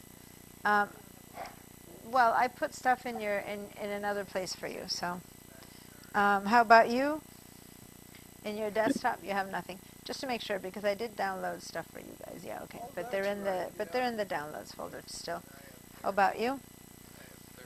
Okay, so now over here we have 0 and 0 because they're using school computers that are empty, and 30 for Rod, who has his own computer here. And over here I'm seeing 45, 175, 29, me 94. Okay, so has everyone answered? I think that's pretty much everyone. Dorothy, Julie, okay. So there's some of these numbers are tricky. Let me explain what I mean. And let me write, I'm going to go Rod. I'm going to put his name because he's in the room, and so he can't write the chat. I'm saying Rod, one Rod said 38. 38, right? I think you said. Okay. So here's the thing. I have 94 items. And if I look at my screen, I roll up and down my screen. These are all individual files. So my 94 items is real. Does that make sense what I mean by real? Hold on, each one is an item. Give me 1 second, I'm going to show you my documents. So this is my documents now. Don't do this for your documents yet. Just hang in there for a minute. Let me explain something. So here's my documents. And at the bottom it says I have, can everyone read that? No. It's tiny. It says 102 items. Watch what's going to happen if I just open one of these folders. Now it says I have 148 items. Because one of the folders was holding a bunch of stuff. Now I'm going to go ahead and open another folder, and that says I have 149 because there were 2 things in there. Now I'm going to open this one, and now I have 184 because there was stuff in that folder. So when I said some of these numbers that you guys gave me are a little bit tricky, is because if you have single files, then 94 is 94. But Rod, which I see over here, said 38, but I can see a lot of folders on his desktop. So he might have 250 things on his desktop. I don't know. They might be in his folders. Does that make sense what I'm saying, you guys? Folders hold files. Some files hold one thing. Some folders have, 5 files. Some folders have 250 files. As long as they're on your desktop, that's still stuff that's on your desktop. So now, if you have a folder, I'm going to go ahead and grab one of these and put it in my desktop for a second. There we go. And if you don't know how to, so now I have a bunch of files and one folder way at the top. So now this says 95 instead of just 94 because I've added a folder. But when I open that, now I have 108 items. And then there's stuff inside of those folders. Does that make sense? So I have to change my answer to 94, from 94 to 108. Does that make sense what I mean? So if you have folders, go ahead and open them. Now, I forgot to mention that I am using this view of list view where we established it last week, and you might have changed it by now. You might be using a different view. But if you're using a list view, you should be able to go to this little folder and open it by clicking on that little arrow, and it should then open up. And then, if so, right, let me just close them. You can open and close them. So under travel, I have 4 folders: admin, research, cruises, and past trips. So I went from 94 to 99. But then I have other folders that if I open those up, oh, I have 1, 2, 3, 4, 5, 6 folders inside of there. Does that make sense? So suddenly I'm 105. So if you keep opening and opening and opening, you start discovering stuff in them. All of that is still where? On the desktop. Neatly organized, but it's still on the desktop. Does that make sense? So now, very quickly, and I'll show you how I did this later, I'm about to select everything that's on my desktop, and I'm going to make it all go into one folder. One desktop folder with all my stuff is what I'm calling it. Well, I didn't type it well, but I look don't what think happened you're to my... sharing your screen. Yes, I am, but let me, Oh, when you don't see maybe. it, tell me and I'll reshare it. That's okay. The moment you stop seeing it, tell me immediately and I'll reshare. But that was a big change because look what happened to my desktop. I put all that junk in one folder. Does that make sense? Look at how clean it looks. Now you can see the Tahoe.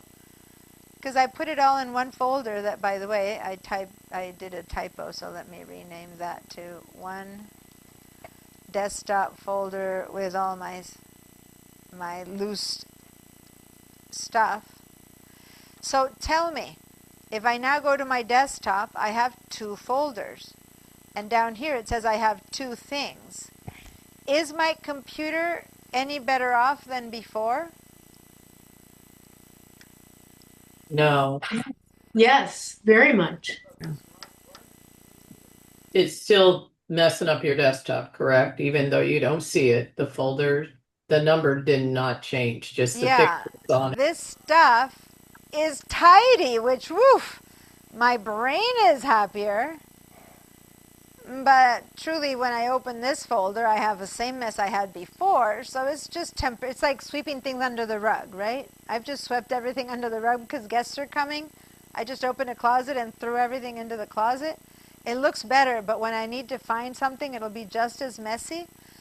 But it looks better. But all the stuff is still on my desktop. It's just looking better, that's all. So Diana, I really can you show us? I still have it on my desktop, just in one container. Does that make sense, you guys? So, Diane, can you wait, let me show? finish the thought process and then I'll Okay, take sorry. questions. Now, and then how I did this, hold on, I'm going to Yes. undo it all. We're going to do it. So don't ask me how I did this. Listen, I said, don't ask me how I did this. Listen to my concepts first. I did something quickly. I swept everything under the rug, stuffed it into a closet, and closed it. It's still on my desktop. It's still bad. It just looks better. So if this is what you have, those of you who would tell me you only have 3 items, but if those 3 items have 50 things each, you still have 150 items on your desktop. It's not a matter of good or bad. I'm just explaining. Being tidy doesn't lessen the fact that they're still occupying desktop space. So it's not only visual space, but it's real space that we need to take care of. So if you still have folders on your desktop that are full of stuff, they still need to be moved to your documents folder. And then we can bring back an alias. So we're going to go through that whole process. Now I'll take questions, not about how you do this, because I will have us all do this in a second together. But if there's a question about what I'm saying as far as why or techniques, okay? So again, it's not about the how to do it that I want you to answer. I will get that in I'll get back to that question after I hear your other questions. So any questions about what I just did? Okay, Rod.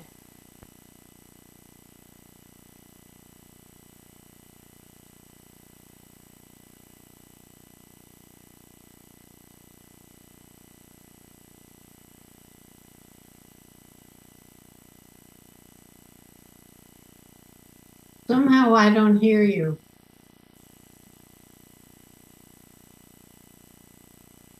Is it just me? Yeah. No. I Well, don't none of hear us have audio, Deanna.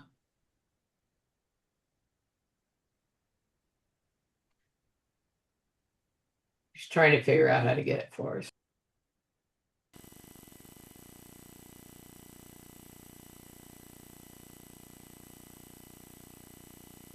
videos back, but no audio.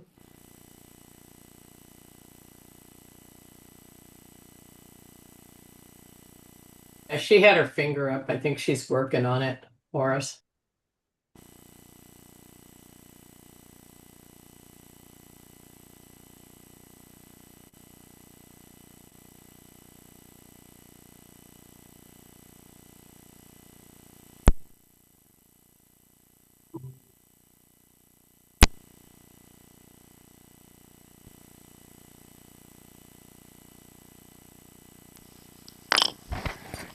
Okay, can you guys hear me now?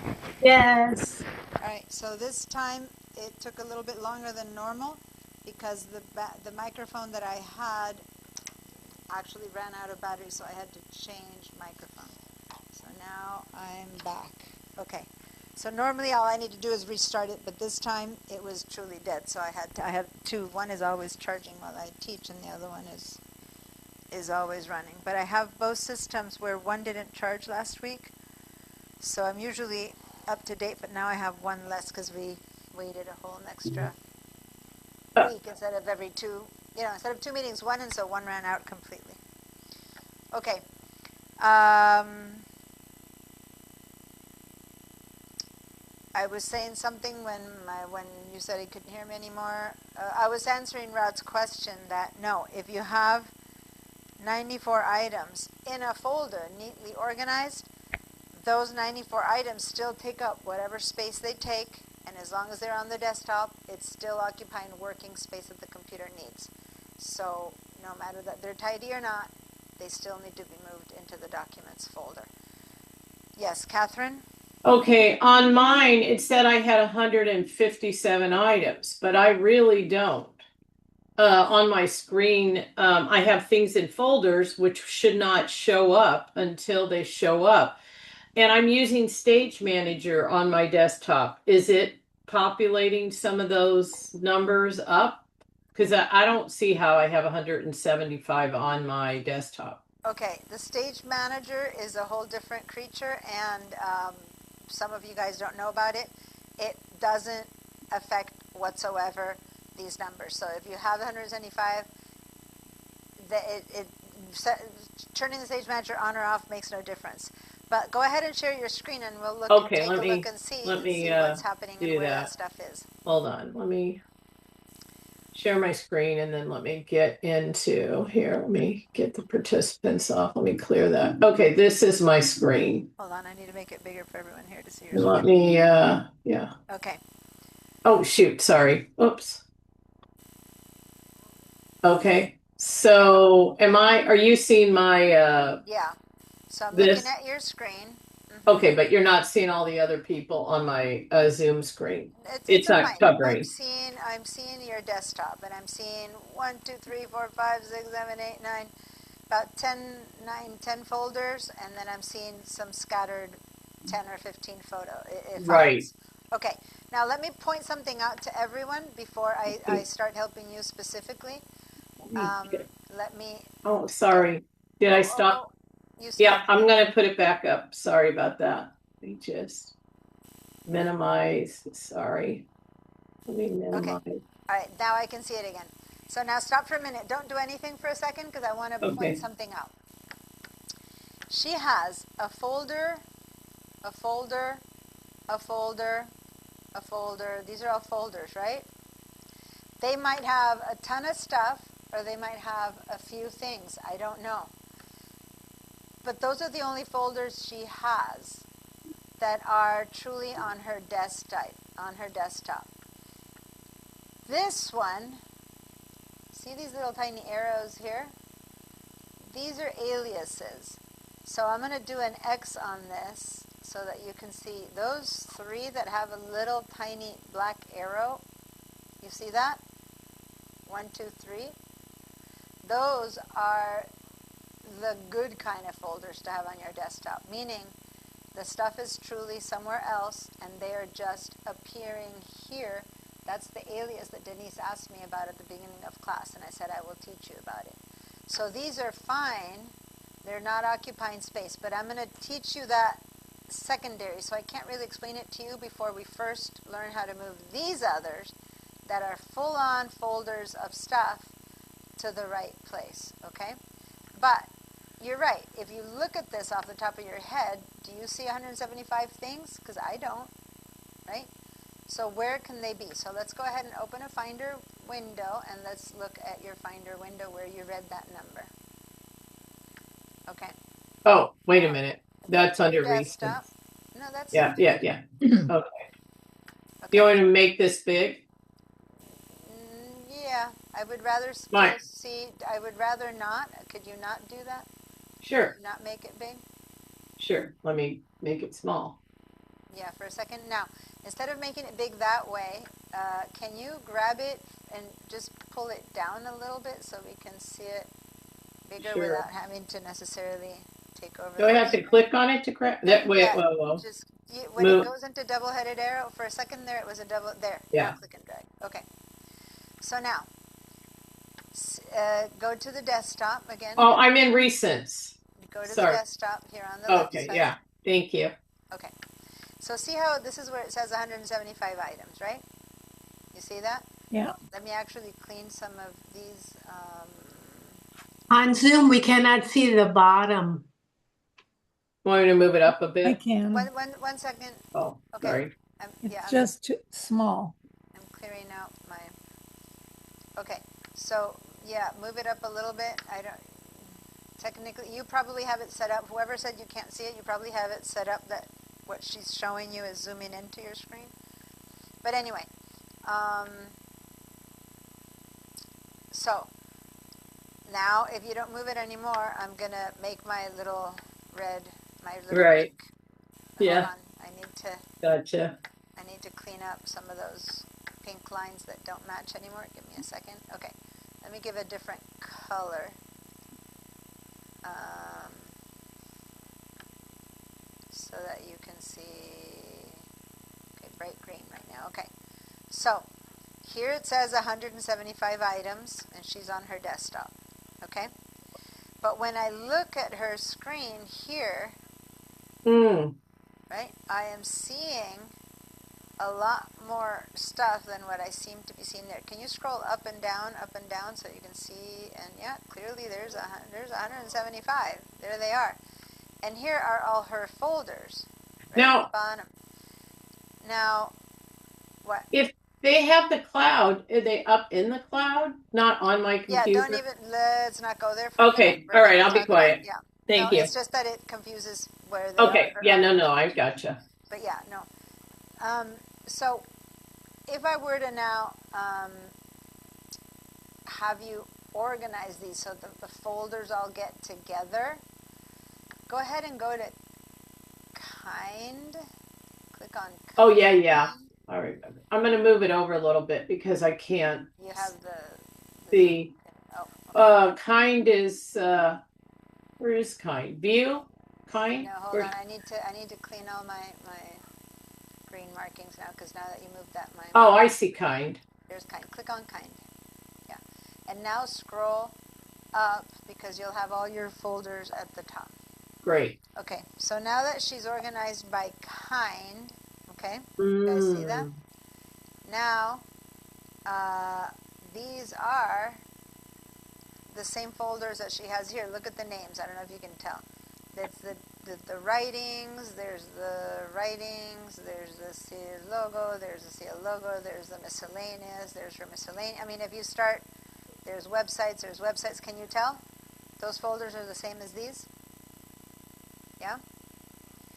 And it's so hard to see, but these three at the very top have a little black arrow. Are my They say aliases. they're alias, alias, and alias. Can you tell that their names say that they're aliases? So we're going to learn what this is. So these are folders, the ones that have the X's. that are good to have on your screen. But the rest, okay, all the rest of these must be full of stuff, and we'll find out now how many more things. So go ahead and can you open this little arrow, for example? Okay, that's what's in there. Now open websites.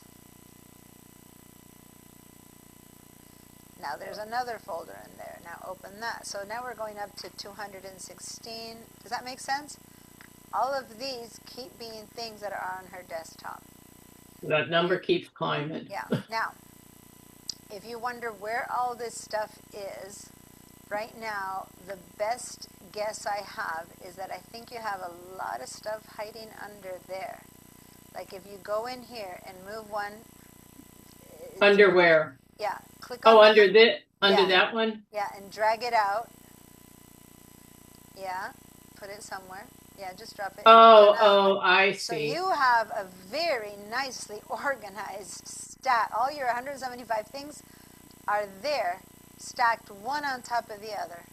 See? That's all these damn screenshots, which and I have. that's everything, all those 175 that we couldn't see. We were like, well, where are they? They're all stacked there and there. You have two big stacks where you put one on top of the other. Yeah. So how useful are they to you if you need any of these on the desktop? It's useless because you can't even get to them. They're a little stack of icons. It's like you put a whole bunch of pebbles one on top of the other. You need the bottom one and you take it out. You got to undo the whole stack to get the bottom and if pebble.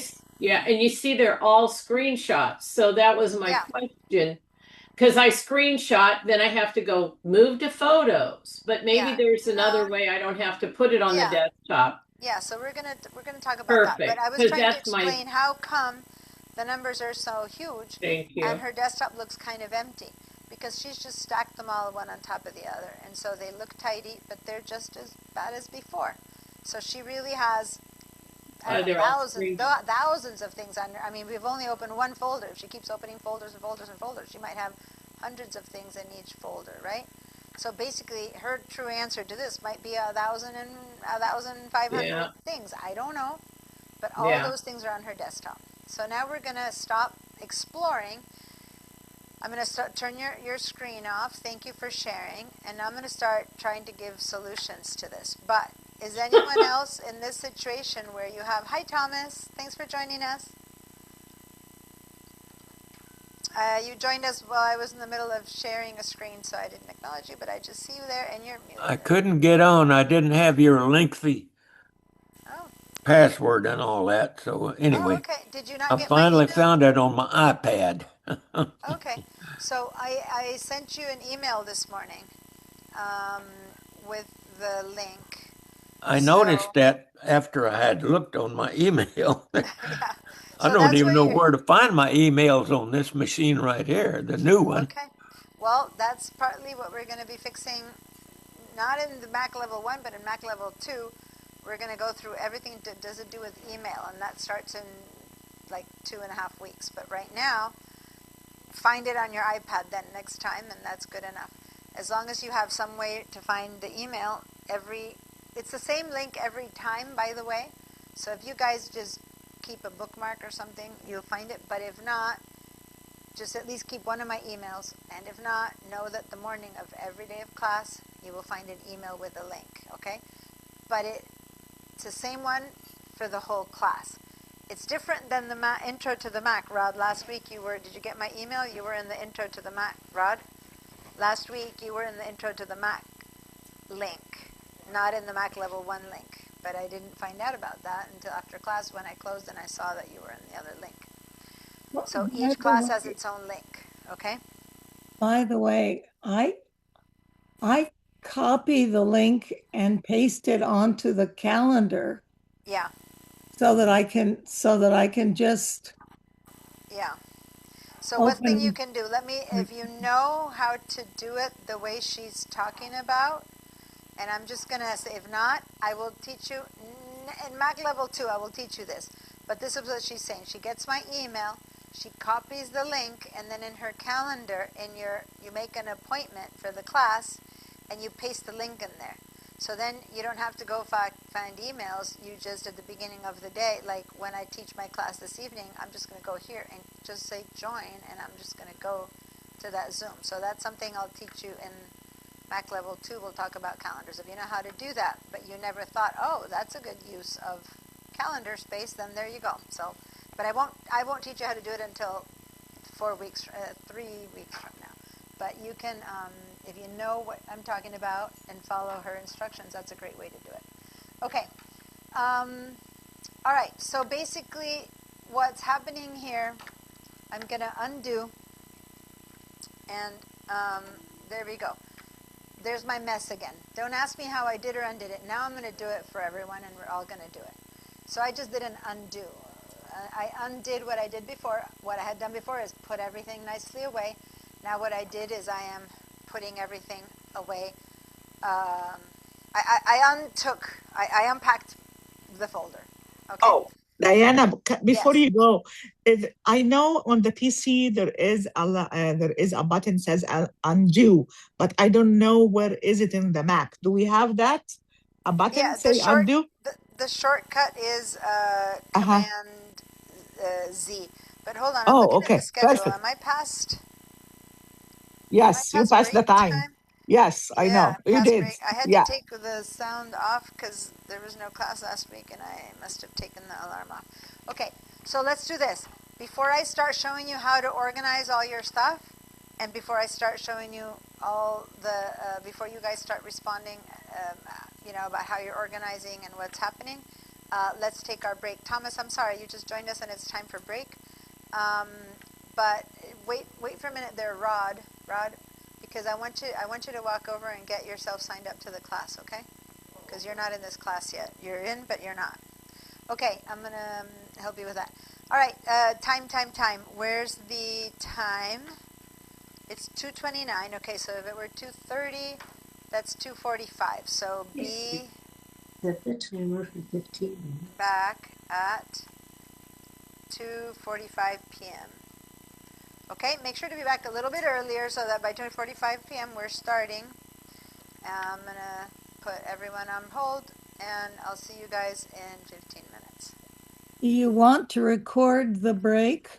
Yeah, because I have too many times forgotten, and then I don't remember to restart it. So I just record it. You guys just skip over it. Yeah. Okay. Thanks for asking, but it doesn't work the other way. Okay, bye.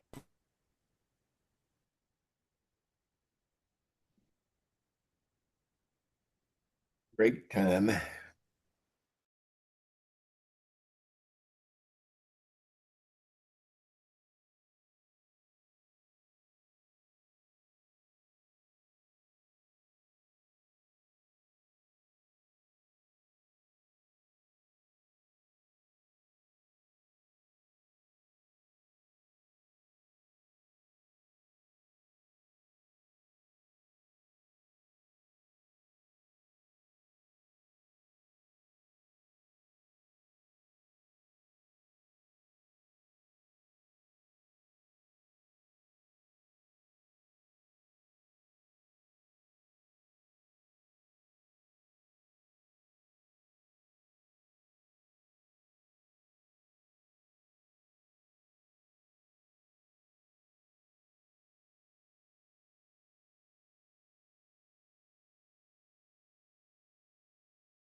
Okay, give me the address, give me everything, and I'll tell you. So, it turns out that Rod is about to go to Argentina, which is where I'm from. He and his wife are about to go there. And I also wanted to mention that Evelyn's not here, but she just showed me, she just bought a Mac. Look where she brought it. She has her Mac in here. Yeah. And she wanted to see how to set it up, but she's not here right now, so. Yeah. So whenever she gets back.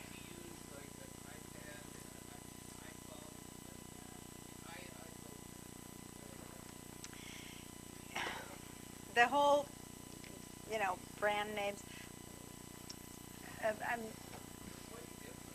I was just mentioning, Evelyn, you bought a Mac, and you have it right there.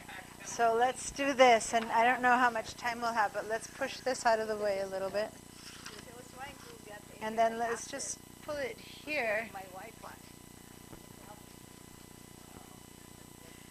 Move your purse out of the way, and I'll bring the computer. You bring that, and I'll bring the computer. And let's see.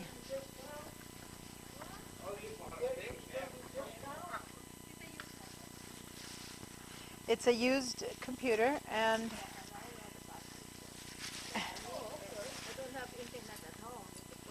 okay, so we'll see. We'll plug it in, and we'll see what's up.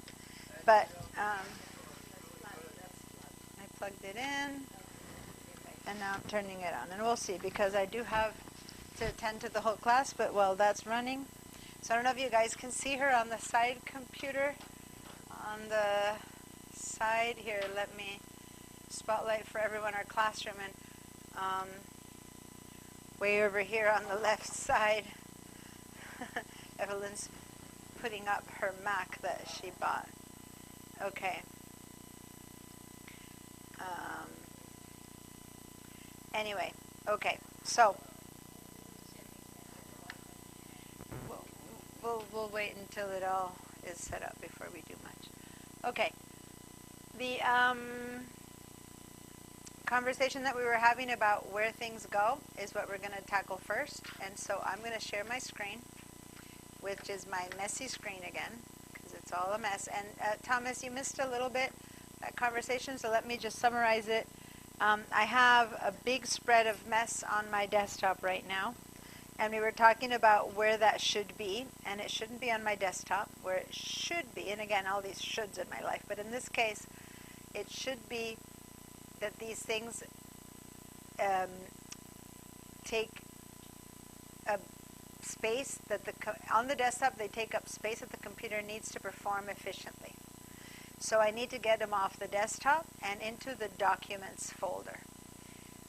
Then in the Documents folder, I'm going to begin to organize them and decide this one is health, this one is dance routines, or this one is quilting. What's that? Whatever it might be that these things are, we'll organize them into files and folders to make them easy to find. But having them on the desktop is the problem. And the other thing that I did, really quickly, I'm going to show you.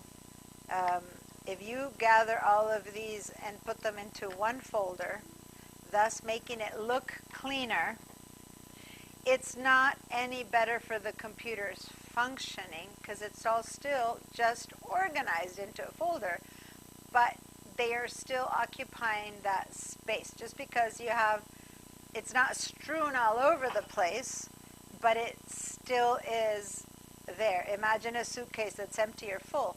If you still have 20 items in the suitcase, they weigh as much out of the suitcase strewn around than they do inside the suitcase. And that's what's happening right now. It looks better, but it's still in the desktop, and we need to move it out of the desktop. So right now, I'm back to having the mess, and for those of you who understand, I just did an undo, which is a shortcut Command-Z, but you guys haven't done anything, so we'll do it in a minute. And I spread everything out again.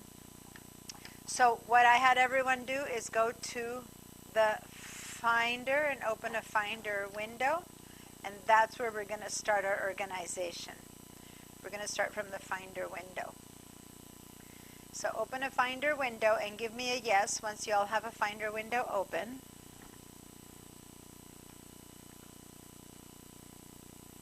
Okay. All right. Diana, Yes.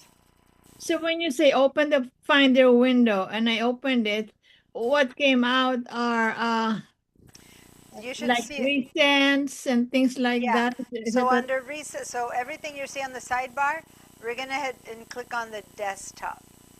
desktop? We're gonna start with the desktop, then we're gonna go to documents. Right now we're gonna go to the desktop. Okay.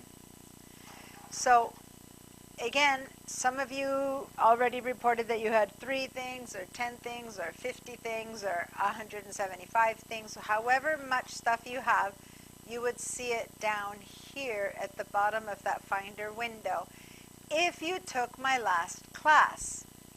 Now it turns out that Thomas wasn't in my last class, so I'm not sure that he has that set up.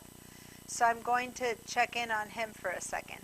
So Thomas, have you been able to open a Finder window yet? And how do we do that is by going to the dock and clicking on this icon that has the half smiley blue and white face.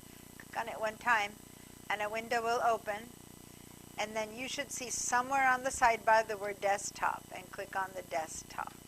That's where we are. Are you there? Do you need a hand getting there? You're muted. I can't hear you. Thomas, you're speaking, but you're muted, so I can't hear you.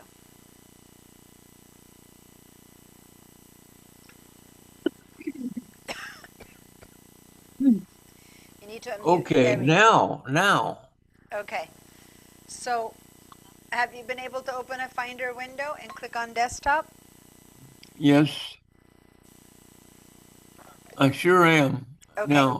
Now, in the bottom of that window, I have a bar here that's telling me that I have 94 items. Do you have something that says that or not? Because we turned these on last time and you weren't here.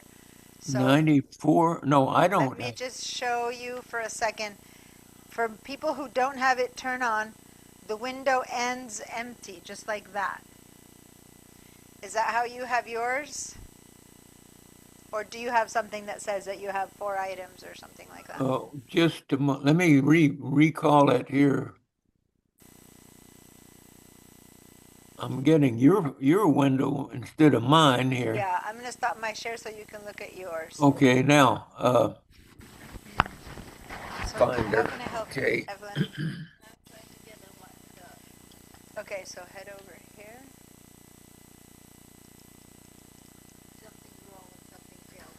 Your screen Okay. sharing went away again. Yes, I have my Finder window open. Yeah. Now, Yeah, without the mouse. Can we borrow a mouse from this computer? No, they have them locked in. Yeah, they used to be easier to, well, I don't have hold on. this. I don't have this information on my Finder window. At least I can't see it. Okay, so then, yeah, they've kind of sealed it, so now they can't take them. Before we could take them out. Yeah. Sorry, she was having issues with her mouse. Okay, so then this is what you need to do. If you don't have that information, I'm going to share my screen now, so you're going to see mine now.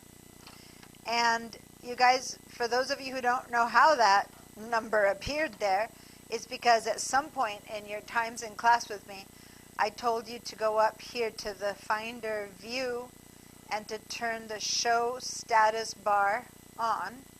And that's the status bar that's telling me I have 94 items. And then also I told you to show the path bar, and that's the one that tells us whether they're in the cloud or not. So that has to be turned on once and then never again. Every time you upgrade to another computer, the system knows to keep it turned on. So you might have done it when you took a class with me 10 years ago, or you might have done it 2 months ago, but it's still turned on. Okay, that stays on. So I just went to the view and turned on the show path bar and show status bar. Okay, Thomas, so if you can do Now, that. where do you would be find great. that? Is Okay. that group of diagrams at the very top, right? At the top, where you see the apple, it should say Finder, and then it should say File, Edit, and View.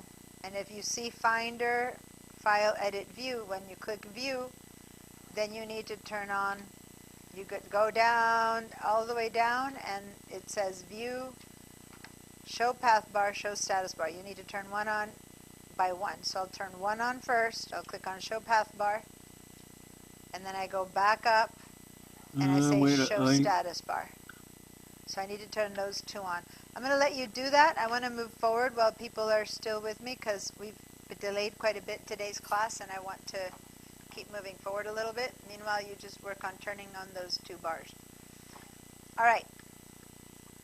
So guys, here we are. I'm selecting my desktop, and I have as many things as I have, as few or as many as you have. And if you have folders, that's fine. Leave them in folders. But if you have loose stuff like I do, I want you guys to select it. Now, it's a little bit harder. Let me actually just create, hold on, I need to do something equivalent. Give me a second.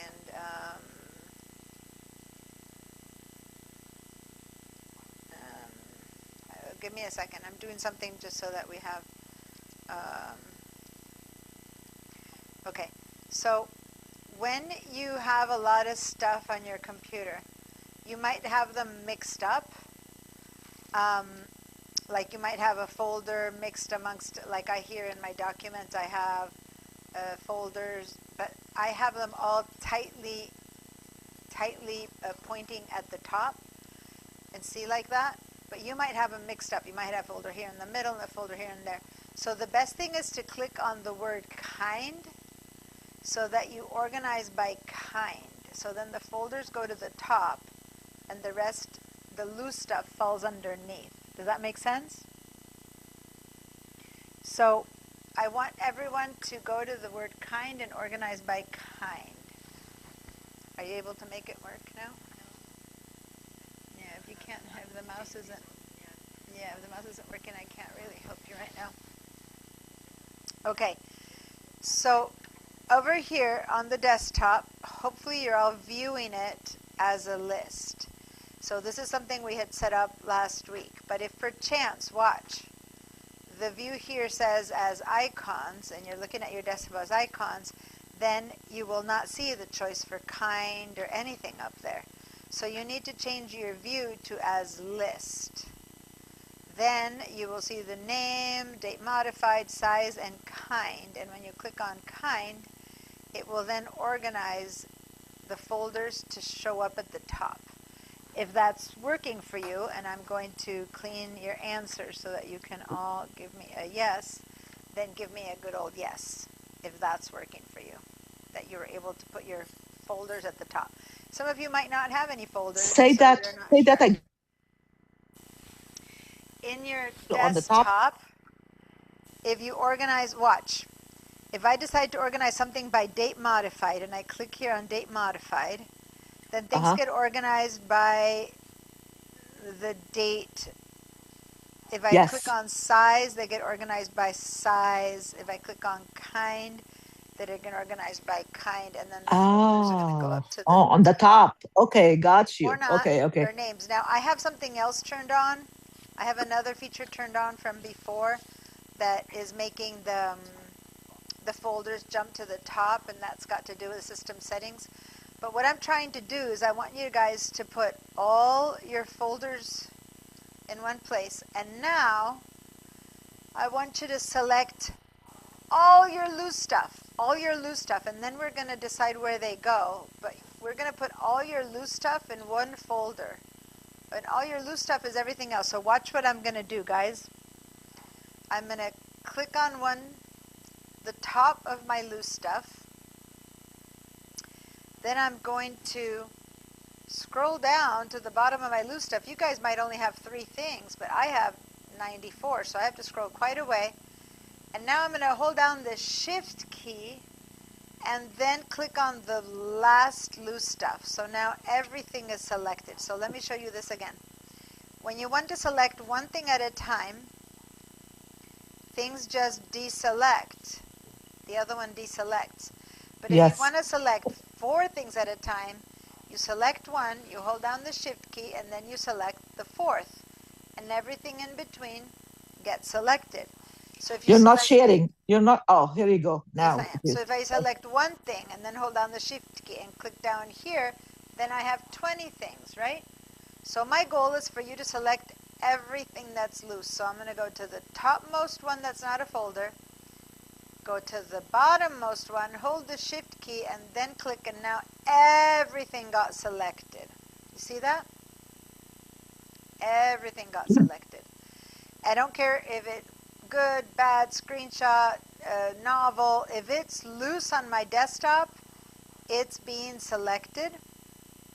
And now I'm going to do a right click in the middle of this selected stuff. Right click, and I'm going to make a new folder with the selection. It so happens to be that it's 84 items for me. A new folder with selection. You might have 2 things, you might have 10 things, you might have 15 things. I have 84. So I'm going to click on new folder with selection, and all that stuff is going to go into a new folder with items, and I'm going to call this one From My Desktop. Now, if you didn't call it anything, the name of the folder is going to be called New Folder with Items. That's what it's going to be called. Okay? So this one's going to be, yada yada name. These are just other things that I had in there, just so we're clear. The new one is New Folder with Items. Yeah, so I'm going to go ahead and redo that. Yeah, give me a second. I'm going to redo that. I'm going to do everything again a few times. So first, I'm going to have you guys watch my screen one more time, and then I'll stop my share for those of you who need to be working on your own screen. So I have 2 folders named whatever. That doesn't matter right now. I just want them to be out of the way. And now I'm going to select my topmost loose item of my desktop, like that stuff that's there. And then I'm going to scroll down, and before I click on the bottom one, I'm going to hold down the shift key on my keyboard, and now I'm going to click on that bottom one, and that makes that everything in between, like a bookshelf, it's all been selected. Now that it's all been selected, I'm going to right click. If you know how to right click, I'm right-clicking on top of the blue selected stuff, and I have a choice for a new folder with selection. And I'm going to select that one time with a single click, and a new folder with items will have been created. That's enough for now. Click away, and you will see that your desktop is completely clean, except for the few folders that we have. New folder with items. Now I have these 3 folders. I'm going to put them here in the sky so you can see them, because they're kind of hiding in the beach there, in the rocks. But see this, my desktop is equivalent to that. Now, when you have managed that and you're good, let me know. Otherwise, I'm happy to have you guys share one by one, and I will help you. So let me clear all your answers, and I can help you one by one. So if you did it, if all your loose items are in one folder that's going to be called New Folder with Items, then give me a yes. And then we're going to label that folder, and we're going to begin to figure out what to do with it and what's in it. But your desktop should be clear of loose stuff and should only have folders right now. If that's where you are, give me a yes. If you need to help get there, give me a no, or tell me I need to share my screen. Can you give me a hand? How did it go over there? Rod, give me a second, because he had called me over first. Okay, so click on one. Oh, you click on the other, but you've included folders, and right? So click away. Okay. Click away for a second. Yeah, and what we want to do first is organize. Oh, because you're not in list view. Go to list view. Oh, sorry. This list view? That's columns view. Oh, sorry. Go to list view. Good. Okay. And now let's click on kind. There, so see how the folders got out of the way? Oh, I Now see. you can select All the ones in the from bottom. there to there. And now hold down the shift key and select that bottom one. Good. Now do a right click, which is 2 fingers down. There, and say new folder with selection. And now you have one more folder that has all those loose items. So that's for now. Now we'll do more steps. Oh, hey, Denise. Sunbathe at the beach with cute kids. Those cute kids are now 19 and 23. Time goes by. Okay. So yeah, so here you have a bunch of stuff that's loose, and it's in your documents. Let's put them, it's already there because I did it the other day really quickly for you, but now here they are. They're loose in your desktop. That's the equivalent, right? So now go ahead and do this thing where you're going to select the top one to the bottom one, and then right click and make a folder for that. Let's see. How are we doing? Now you have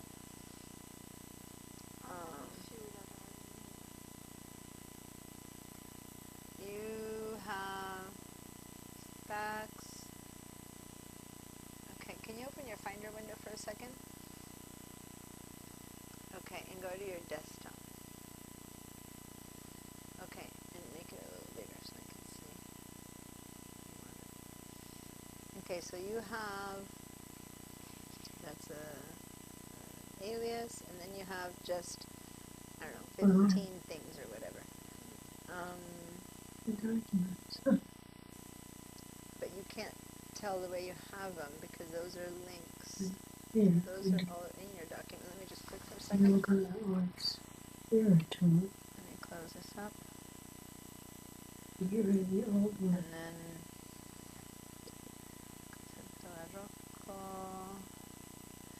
so it looks like you have things organized in stacks. Let me go for a second.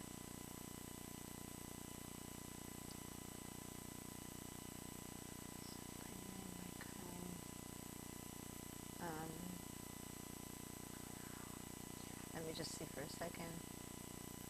Oh, wait, this is not what I wanted to do. Hold on. Turn this off. I'm just looking at this as the stuff and I'm trying to see how you have it. You're using stacks, so they're all, stacking on top of each other. Let me for a second turn that off. Okay, so those are all the things that you have on your desktop. Okay, so they're the same. See how these are kind of one on Horizon, that's for VDI. Okay. Your desktop. So this that we're seeing is the same as what we're seeing. Even though you have them nicely organized in stacks, they are still on your desktop. And my recommendation would be to put them in your documents folder. So what I had everyone do is select. Well, that's an app. That's a bit different. But from here, shift through to here. And then to make one folder, go ahead and do a right click. And then choose new folder with selection. So now they're all in one folder. And now we're going to work with that. And then you can bring them out again as aliases or other stuff that you know. But for now, that's all. So I just clicked away, and that's the folder. That's where everyone is at. Now I'm going to keep... did you make your right click there, Rod? No? Okay. New folder. Okay. So it didn't work in that you made a new folder, but I wanted you not to make a new folder, but to put all of these. Into that folder. So, I did that. yeah. No, they're not in there. They're loose. See how they're still there?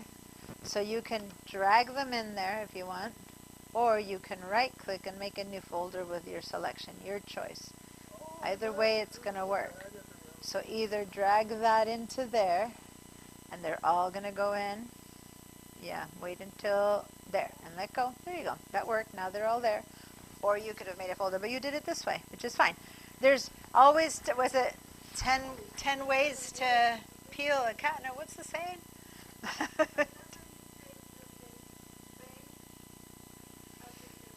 Yeah. Now, you only had 10 things, so it wasn't a big deal. Some people have 175 things. So this was organizing them into one folder. Now we're going to move that folder First, I'm going to make sure everyone at home has this into the documents. And then we're going to start to decide where they go. But that was a way of grabbing them all. If you only had, she only had like 10 things, and it's like, what's the point? It's all taking the same space. And yeah, that's when you were gone, we had that conversation. This is just organizing, but it is not making space for the computer to operate. It's just finding a way to grab them all so we can easily move them all into the documents folder, and then we need to start putting them all in their own place. So everyone at home gave, Linda and Catherine and Bob said yes. Gigi, Dorothy, Mary, how are you guys doing? Do you need, oh, hi Helen, by the way. Helen's here. You came in during the break, right? I don't see you. I see black, but I hadn't acknowledged that you were here because I didn't notice you arrived during the break. So back to my question. People who, okay, Gigi said yes now. Georgia said yes. Mary and Dorothy, Thomas, do you guys need help with this? No, Thomas? I haven't got it all figured out yet, but how I want it. So, Okay, it's these little symbols up at the top here. well, I was hoping last time we tried to get you to share your screen, and I don't remember if you were successful at sharing your screen. Were you able to share your screen last class? Because I'd like to see your computer. Oh, okay. So How do let's I do that? try that. Okay. So on the Zoom window, you know where you mute and unmute yourself when you went to click on audio? Because I saw that you did that, like on the bottom left where it says audio. Do you see that? Don't click on it, just see it. Audio.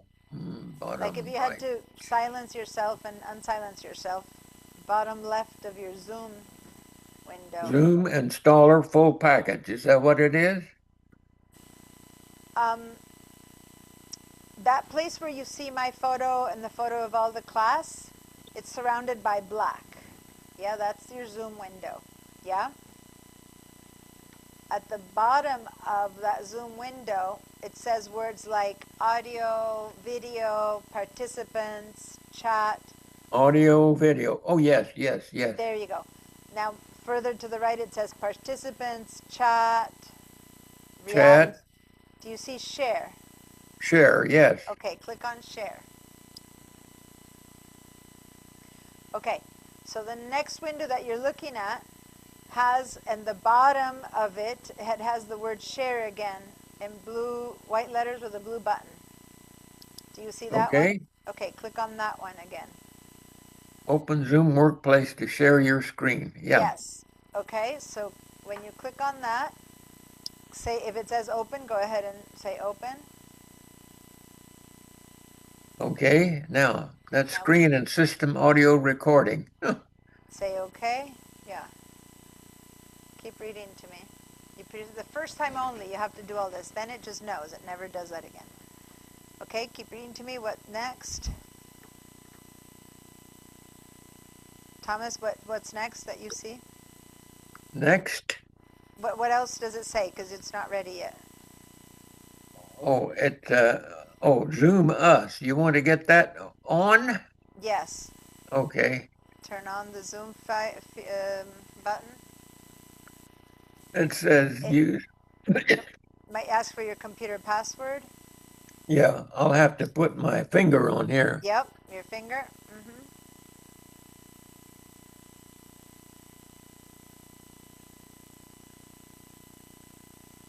All right. All right. I don't think the finger worked too well. Well, does it say something like you have to do this now or later? Is it saying that? Quit and reopen later. Or later. Say later. Okay. Okay, good. You've done everything you need to do. Now you need to go back to the Zoom. Same place you before and click on share again. This time it'll work. And you never have to do everything you just did again. It's only one time. So now go find again the Zoom where it said audio, video, participants, chat, and share, and click on share one more time. And when you've done that, let me know, and I'll walk you through the rest. Okay, it's on Zoom now. Zoom Us. Good. Plus or minus? You don't need to do the plus or the minus. Go to the audio, video, participants, those buttons. Do you see them? Participants. Oh, just a minute. Chat. I'll have to get down here at the bottom then. Yeah, you need to go to the share again. Keyboard. Nope. Nope. Okay, you're looking at a different space. Go find the microphone that says audio. Audio. You found it? That's where you mute and unmute yourself. Most people tend to know where that one is. It's next to the photo of me in that black window that you're seeing. Black window. Lock screen. No? Okay, you're just looking at a different place. So, Thomas? I'm looking at it, yeah. Okay, so look at the video of me wherever I am. And around the video of me and of all the people, there's black. That's your Zoom window. And at the bottom of that window, you should be seeing things like audio, video, participants, chat, a heart, and share. That you just found it a bit earlier, so I know it's there somewhere. But sometimes things move out of the way. Might have things in the way now. So do you see me talking at you somewhere?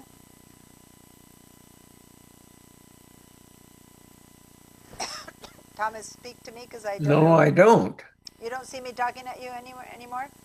Have I don't disappeared? see you because I'm covered up by what I had open. That screen Okay, so time close is all open. those things. Yeah, that's what I was supposing. Lots of stuff got in the way, all the system preferences, everything you had to do. So close all that stuff. You don't need any of that anymore. You can minimize everything. I recommend everyone to leave only your Zoom open and every other app closed when you start your class. But yeah, if you have other stuff, just close it until you get to the place where you see my little silly face saying, waving my hands. See, you saw me because you laughed. There you go. I know you saw me. All right. So wherever you see me now, do you see faces of other people as well? Yes. You're in the right spot. Okay. Now, move your face down, still in the black of that window, and now you should see things like audio, video. Do you see Yes. that now? Yes. Okay. Now keep reading to the right. Participants, chat, react until you get to the share again. Yes. Good. Click on share. Share. And now, one more button down at the bottom of that window that's share. This time it'll share your window. Okay. Okay. Good. Got it. Now we're seeing your screen. Okay. Allow. Yes. Yay. All right. Now, congratulations. You made it. Great. Thank you, everyone, for the support. You've all been through it yourselves. You all had your first time doing this, right? Okay. So now now we're seeing login with Apple, launch Zoom. We don't need that window. So on the top left, you could click on that circle that's there, and you can get rid of it, the little one. Do you see the window that says Zoom US? Yeah. Zoom So Workplace. Yeah, so let's just go to the top left and click on that thing so that it disappears. Audio. Nope. You want to click on Zoom window I'm seeing. Workplace? The red? No, don't stop your share. It's this big white window that, do you see one that says login with Apple? I'm trying to see what you're seeing because you have At something the I'm very not seeing. top? No, you're talking about see, Zoom doesn't share itself, so he's looking at the Zoom windows, and I'm trying to get, a white window. Do you see a white window somewhere, white or gray? White or gray window? Just click your mouse. Wherever you are, just click it. Oh, that one that Just- shows meeting? Slide control? No, Annotate? Layout? Pause? no, we're not seeing any of that. That's all part of Zoom, and I don't want you to click on that. I want you to click on where your mouse is right now. Just click. Let's see what happens. Where your mouse is right now, just click your button. Don't keep moving your Okay, mouse. nothing happens there. Okay, Schedule so a meeting with contact. No. yeah, no, don't. Okay, so let's do this. Do you see an arrow, a pink arrow that I just made? Yeah. Yes. So click on that. Right? Can you click on that word that says Zoom? Okay. Can you go ahead and say hide? Click click on the word Hide. hide. Yes, yes. Okay. Now it's hidden. Now it's all gone. Now what do you see? I say log in with Apple. Good, you're seeing what we're seeing. Okay, now go all the way here and click on that furthest left. Oh, when the thing disappears, that means he's not seeing it. That's the problem. Upper left, you mean? Yes, click on that and close that. Perfect. Good. Now let's click and close this calendar too, because we don't need the calendar right now. This is not the way officially to close things, but I'm just trying. Okay, do you see your screen with rocks and Tahoe right now, or do you see anything else that we're not seeing? Are you I don't seeing see anything at all you're except seeing the your rocks. your empty screen? Okay, good. All right, so now open your Finder window, which is this left, bottom left. Yeah, that one. Click on that. Okay, wonderful. And you do have your two things turned on. Those are the things that he had to turn on. Now go ahead and click on your desktop where you have very few things. Click on the word desktop. Over here, click on your word desktop. Oh, On up the at the left top? side, left side. Well, that Left side. actually here that Right actually there. you need to no the middle one, the middle one, the one to the right, one to the right. Perfect. That's your list view. Now move your all the way to the sidebar. Do you see my pink shape that's pointing to the sidebar? That whole area is your sidebar. When my pink disappears like that, that means it's not staying. He's not seeing it. Yeah, that's your sidebar. Okay. Now scroll up again because you went a bit too far. Here, on the top of your sidebar, where you were, go back to the left side. All the way back to the left side. Yeah, at the very top. It says desktop. Yes, click on desktop. Yeah, you're Click there. on Your mouse what? was on the right spot. It said desktop. Your mouse was right there. Desktop. Oh, Yes, yeah, desktop. okay. Click on it. Desktop. Yeah, let me get that little Desktop. desktop. There we Okay, go. perfect. Now, uh-oh. See, he's getting a message that your cloud storage is full. So we need to talk about that for a minute. But that's just a message. Oh, now that it's all appearing. Hold on. Let me clear all my drawings that they're all mixing it up. Now they disappear and they disappeared all at once. Okay. So we're going to have to talk about that. You might need to get more storage. But first, let's see why and what this is saying. First of all, you have only 4 things on your desktop. You see that? Now, I don't even see those 4 things because they are kind of stacked one on top of the other. Over here, I am only seeing 2. I'm seeing envelopes and letter writing, but the other 2 are stacked, okay? This is what Denise had, but we're going to talk about that in a minute. But this is what I want everyone, so everyone pay attention. I'm not just helping Thomas right now. Look at what it says down here. This is crucial, everyone. Once you clicked on your desktop, look and read this. What does this say? Thomas. Open recordings. Okay, nope, then you're looking at something else. I am circling something that says iCloud Drive and desktop. Can you see that?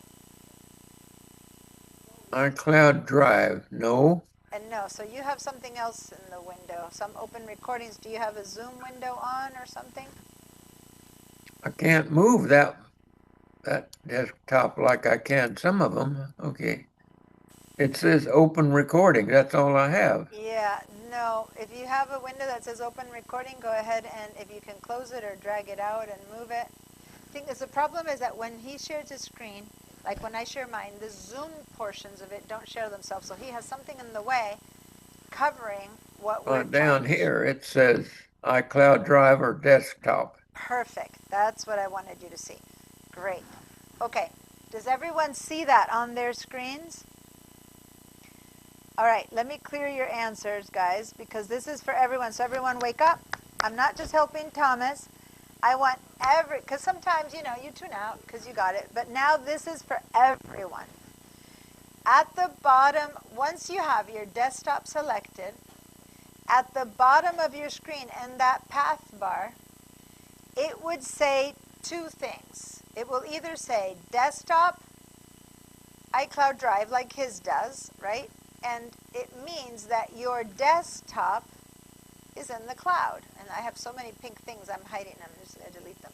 It means that your desktop items are actually in your iCloud Drive. That's what that means. Plan B, you could have it saying desktop, and then at the end of the list, it could be saying Macintosh hard drive.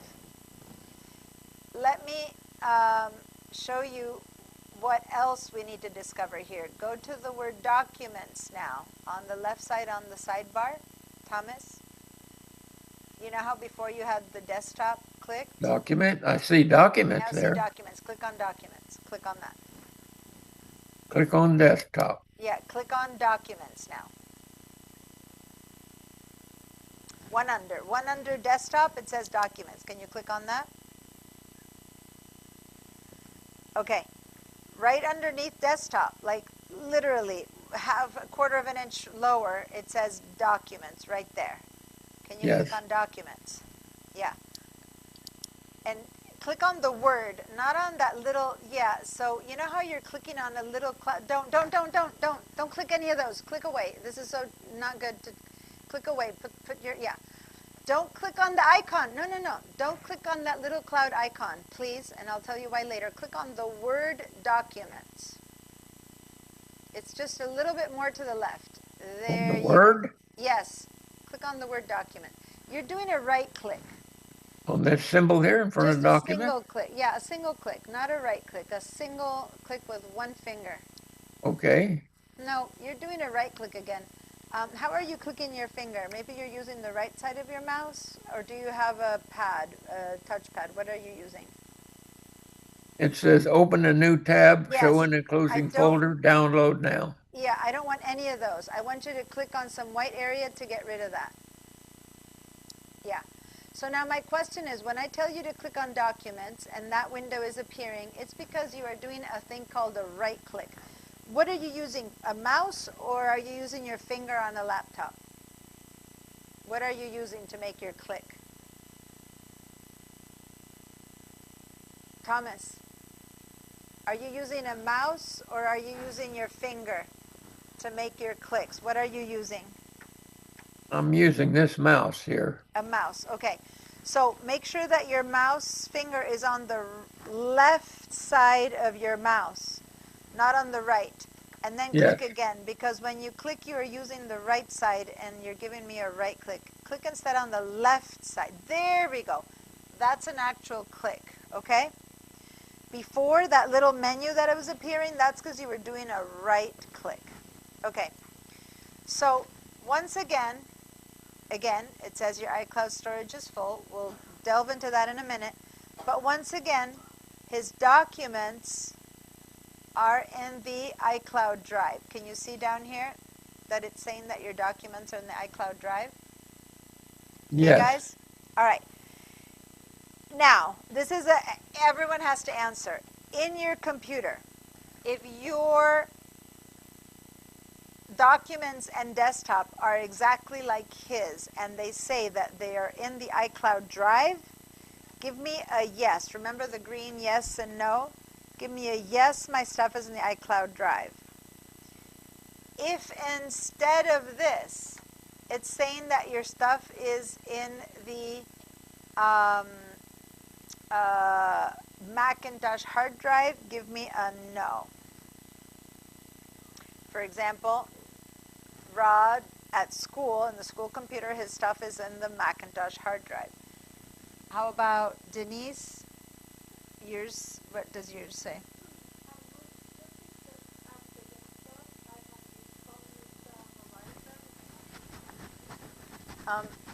That's yeah, that's because you're selecting that. That's the VDI, but right now, desktop is in the iCloud drive. So you're a yes. Give me a yes. I'll tell you in a minute. It's a VDI. Did you take any class where you had to download a VDI? Okay. Yours says iCloud drive. Okay, so you're yes. All right, Evelyn? Yeah. In this computer, your stuff is in the Macintosh hard drive. So click on this. Yeah. And your desktop is in the Macintosh hard drive. Okay, so click on desktop. And then put that view in the list view, the second one. Yeah. So it's empty, but it's in the Macintosh hard drive. Okay, I was just showing different people. Now, Julie said no, so her stuff is the Macintosh hard drive. Bob, I think your stuff was in the cloud. I don't remember where your stuff was. I think you put it in the cloud. But in this case, Thomas's stuff is in the cloud, but his cloud is full. So something's not working well, meaning it's saying you need to get more storage, right? And in fact, next to his iCloud drive, he has like a little warning sign, like a little exclamation point, like, right? So his storage is almost full. So we need to go find out more about that. So before you're done sharing your screen, I want you to open your system settings. And if you look down here in your dock, can you see, follow me, my arrow down to your dock? That's your system, not that one. The middle one. Can you open that one? Can you click on that? Yeah, click on that. Yeah. Okay. Settings, yes. Okay, Oh, I see. all Okay. my pink things. Okay, so they all come back at once. Okay, so now this is your Apple account up there, and the iCloud drive is part of your Apple account. So your computer isn't full, but your iCloud account is full. So can you go and click on your name up here? So this in a way is part of last week's class, right? Like we're going to the iCloud. So now click on the word iCloud, double click on that. Okay, so now he has been paying nothing. He has been free, 5 gigabytes. Okay, so he's been using the empty space, and your computer is telling you, okay, we gave you 5 gigabytes for free, but now you need to pay $1 a month to keep having your stuff in the cloud. Now 5 gigabytes is almost nothing. See, he only has 222 photos, not much. He has 32 gigabytes, 3 gigabytes of stuff in his drive. Now So it's these not photos much. here, we could eliminate some of those photos, No, I no, guess. no, don't right now. Say done. Don't right now do anything, because this is not where you're going to eliminate them from. Okay. Just say done for now. This is not the time to make those changes. Now, what it's saying is that anything new that you are putting in your computer is not going to be saved to the cloud because you don't have space. In fact, it looks like they already gave you a free 1.5 gigabytes of, because it says you have 6.2 of 5. Ugh, each time I delete one too many. So you can choose to not have your stuff in the cloud, take it off the cloud, and we can talk about that. But if you're going to keep having the system the way you're set up, you're going to have to start paying $1 a month, $12 a year. That's a choice you need to make. I'm not saying you have to do that, but the way your computer is set up right now is saying that to use it this way, you have to upgrade so that you can keep saving your stuff. What you can instead do is say, well, I don't want my stuff in the cloud, and then you can go back to not having to pay, and your stuff will come back to the computer, right? But right now, and did you just buy this computer or get it a shortish time ago? Oh, I bought it brand new. Yeah, about within the last year? Yes, Okay. somewhere like that. So what happens is that all computers for the last, say, 3 years, they don't ask you anymore. They assume you want your stuff in the cloud. So when you open up and set up a new computer, your stuff gets set to the cloud. And then if you have too much stuff, it says, okay, you need to start paying $1 a month. Now, it's truly not much, $1 a month, $12 a year. That I wouldn't consider breaks anyone's piggy bank. But if you don't pay that much, then you have to change the whole setup of your computer for the stuff to stay on your computer. Because this way, it's basically stalled. It's a computer that's not going to run. You know what I mean? You're either got to choose one or the other. Say, nope, I'm not paying $1 a month. Take your stuff off the cloud and don't use the cloud. But the way it's set up for you automatically is it put your stuff on the cloud and immediately it's telling you, whoops, no space. Now you're barely over the amount of space. It's a very empty computer, but you are over. So anything new you put in is not going to be saved, okay? So that's a choice you need to make. If you want to, you can click on the upgrade, give him a credit card, maybe it already is in there, and pay $1 a month, then it'll all clear up.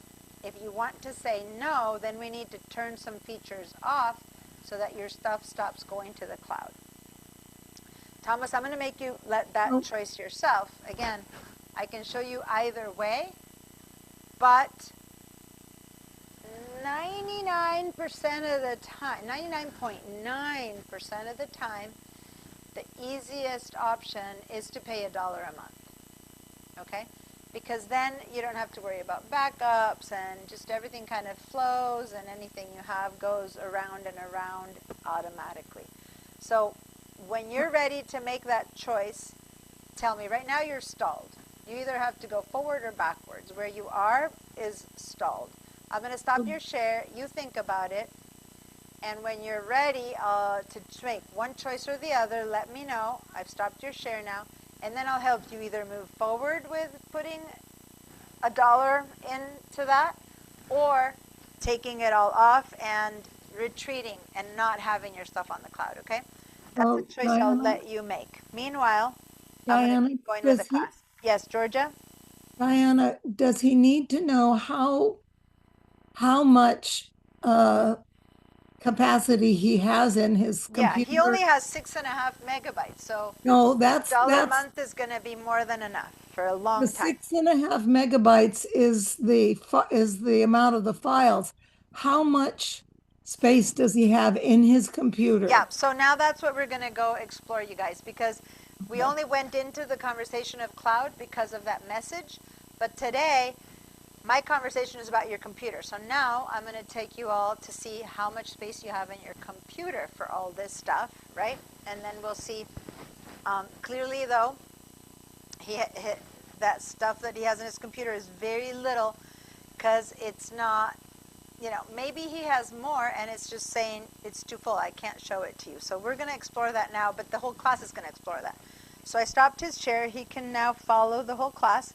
And then he'll make the choices based on what I'm going to tell everyone. So I'm going to clean everyone's answers. And I'm going to share my screen now. And now I want everyone to keep watching. Okay.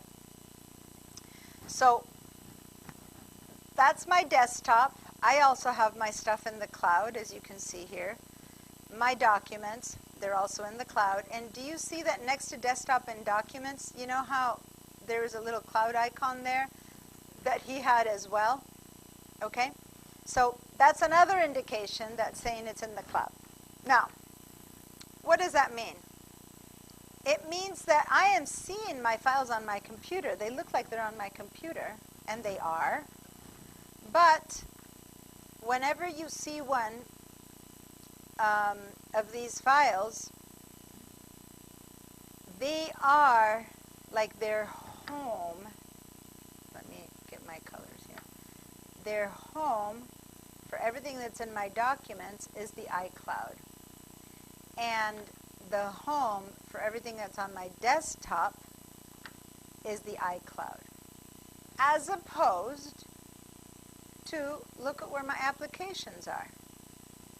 My applications are in my Macintosh hard drive. Does anyone know that Macintosh is the old name for Apple? Because when I say Macintosh, the other day I had someone ask me, and it's like, that's true. We haven't called Mac computers Macintoshes for years now. Yet, over here, this is called the Macintosh hard drive. And then here it says Macintosh hard drive. And unless you're an old-timer who was into Apple computers before, you didn't know that originally, before Apple was Apple, it was Macintosh Apple. And then now they call it Apple. But yet, the legacy name of Macintosh hard drive exists still in our computers, and that's the name of our computer's storage space. It's called Macintosh. Probably a Yeah. If you guys know the name of these classes, Introduction to the Macintosh, we've closed it to Introduction to the Mac, but really the official name is Introduction to the Macintosh. That's what the Mac is, from Macintosh. But the only place you see the word Macintosh is right here. You'll never see it anywhere else anymore. But That it's it's probably a saying, trademark. what's that? It's probably there in that form because it's a trademark. It might be, who knows? But It's it an occurred to it's me an a apple. class or two ago, someone said, what is Macintosh? Why is it called that? And I thought, of course, it's just, it's one of those knowledges from, 30 years ago, but it hasn't been. No one says Macintosh anymore. We just say a Mac. Where did the Mac come from? Why Apple and Mac? Because it's the short for Macintosh, right? Anyway. And Macintosh is an apple, a variety of. Exactly. It's a variety of apples. That's where it all comes from. I don't know who and why they named it that, but that's what's it. Okay. I don't agree that it's the best apple. Sorry. I undid. Give me a second. I have to. Question. Would One a second, because I messed up. I just got. okay. 1 second. I just did undo that. I was trying to undo the color, and I lost my folder. Okay, sorry about that.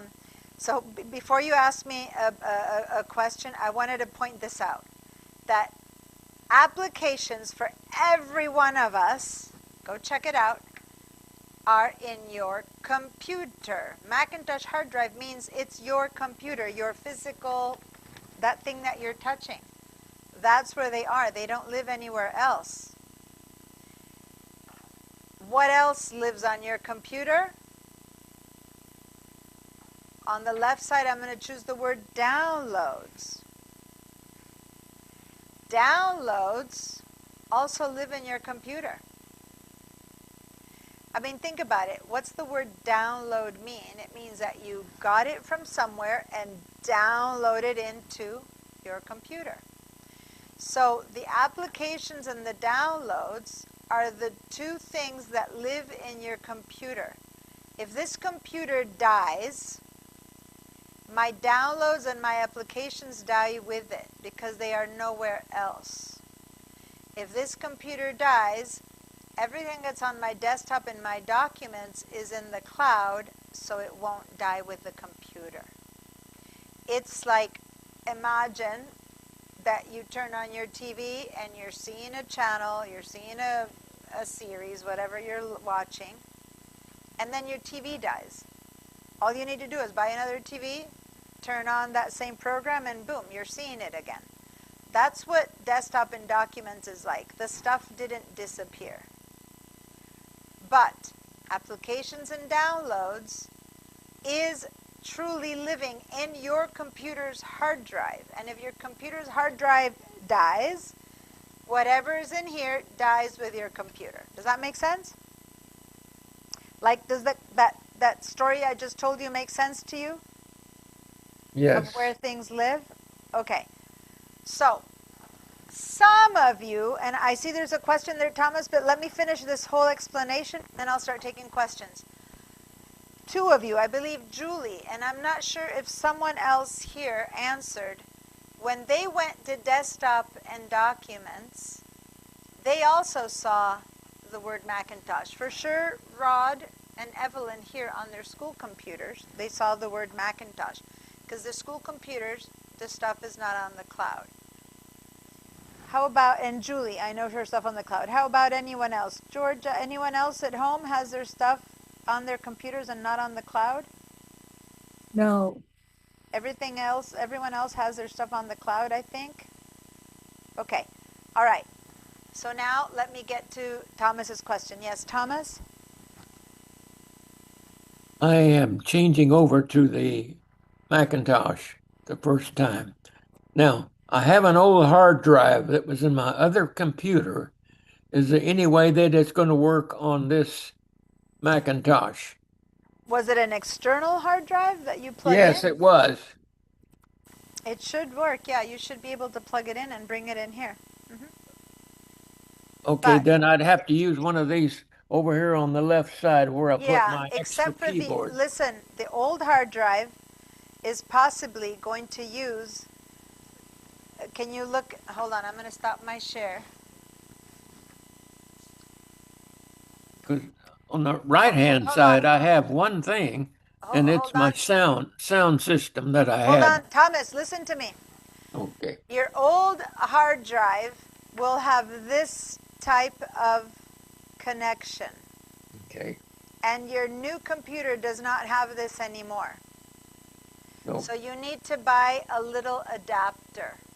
Again, it's stuff that we covered in the other class, and I showed some, but I don't have the adapters right now. The one I have, I'm using. I'm going to unplug it for a second. You're going to stop seeing the class. Here it is. So this is what I bought. This is what your hard drive, your old hard drive will have, and you need to buy a little adapter that changes from USB-A to USB-C. And I then see. USB-A, you need to buy, the word is adapter USB-A to USB-C. So write that down. You need to buy, and this costs nothing. I bought a little bag of 5 of these for like $7 or $8. But I'm down to none. My little bag is empty. I keep forgetting them here, and then they disappear. Okay, the adapter, yeah. Now USB to what? We lost your voice.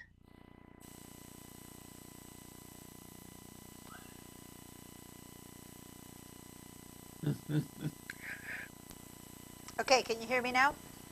USB-A to USB-C. Everyone who has older devices and now has a new computer has to buy adapter USB-A to USB-C, because now the Mac has no more of these ports. So that's why I stopped you when you were trying to tell me what you have, because if it's a new computer, you just don't have this. The Macs don't come with these. They haven't come with these for 5 years now. It's been a while since they're not there. So you need to buy, but yet other devices that you buy still keep having these plugs. Printers, hard drives, everything. So whenever you need to plug it into your computer, you need to put in that little adapter. Then, now I'm going to plug it in, and then it'll work. Okay? Thank you very much. You're I welcome. can certainly buy that one. Yeah. So now you can, okay, so that's why I was like, don't tell me what you have. I know it's not going to work. You got to buy the adapter first. And then when you buy that adapter, you can plug it in. So some adapters come in the form of big cables. This is also an adapter. And some come like that, just the little tiny plug. There's so many different types of adapters. When you go... Yeah, I just bought a new Apple. 1 second. For That mine. was my 15 minutes to the end of class alarm. Okay. So when an alarm suddenly rings in the middle of class, it's just that's that alarm. So let me finish this, and I see some questions, but I just want to finish my explanation, because I just made you all put everything in a folder, right? So now I left you there, and I only have 15 minutes left. So if you can hold on to your question, Catherine, I want to tell you what we're going to do next. I'm going to open share my computer again, okay? And let me make this bigger for you guys that are here to see what I'm doing. Okay. So now, You want to see your mail? those of you who my. had Thank you. I'll Up put it in over your- the desk.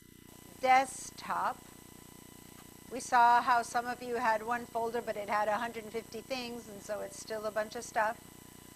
We're going to move that folder to the Documents folder. So watch what I'm going to do. I'm going to grab this folder called New Folder with Items. That's the one that I just made. Watch my screen. I'm going to grab it from the little blue icon, and I'm going to drag it down until I touch the word Documents and it goes blue. See how it went blue? And once it goes blue, I'll let go. And I have moved that to my Documents folder. So I'm going to Command or Control, I'm going to Command and then Z to undo that. There we go. I'm going to do it again. Move it from here to Documents. And I had 2 other folders. I'm going to move those as well. I'm going to move that one there and that one there. So my goal is to leave my desktop empty. Now for some of you guys, there's a panic. Where did the stuff I need go? So I have 10 minutes left to show you how to put things back here safely. Okay? Because I don't want to leave you like, oh, where did they go? I want you to find the stuff you need to find. First of all, I want a yes if you were able to move. Whatever's on your desktop to your documents, give me a yes. That's the first step. And then I want to get, before the end of class, I want you to be able to put back on the desktop the things that you need in a different way. Give me a yes, and if you got stopped and you couldn't do that process, give me a no or raise your hands. Now, Catherine, you had a question. If it's not about what I'm asking right now, I'm going to not answer it because I have an urgency to, before 4:05, get everyone's stuff back on the desktop that they need. So, but what was your question? I got you on that. I'll hold the question. Okay. But I think I moved my folder into Dropbox because I store a lot of stuff. I have a lot in Dropbox. So I think I inadvertently moved it to Dropbox, which Well, probably you can doesn't matter. Command Z if that wasn't your intention. If thank that you. wasn't your intention. If you Right. want it in the Dropbox, that's fine. Dorothy also uses Dropbox. That's a whole Thank different, you. I'm not going to begin explaining Okay, right now. so Command Z will get it back. Yeah, All I right. don't know that happened. Everyone else, did you all move your stuff successfully? Gigi, Yolanda, I mean, give me a yes. Dorothy, I'm not sure. I haven't heard you talk today, so I'm not sure. I know that you have a pretty complicated setup, but I'm not sure if you're there following. There you go. Yeah, I'm here. I'm here. Yes, I can hear you now. Okay.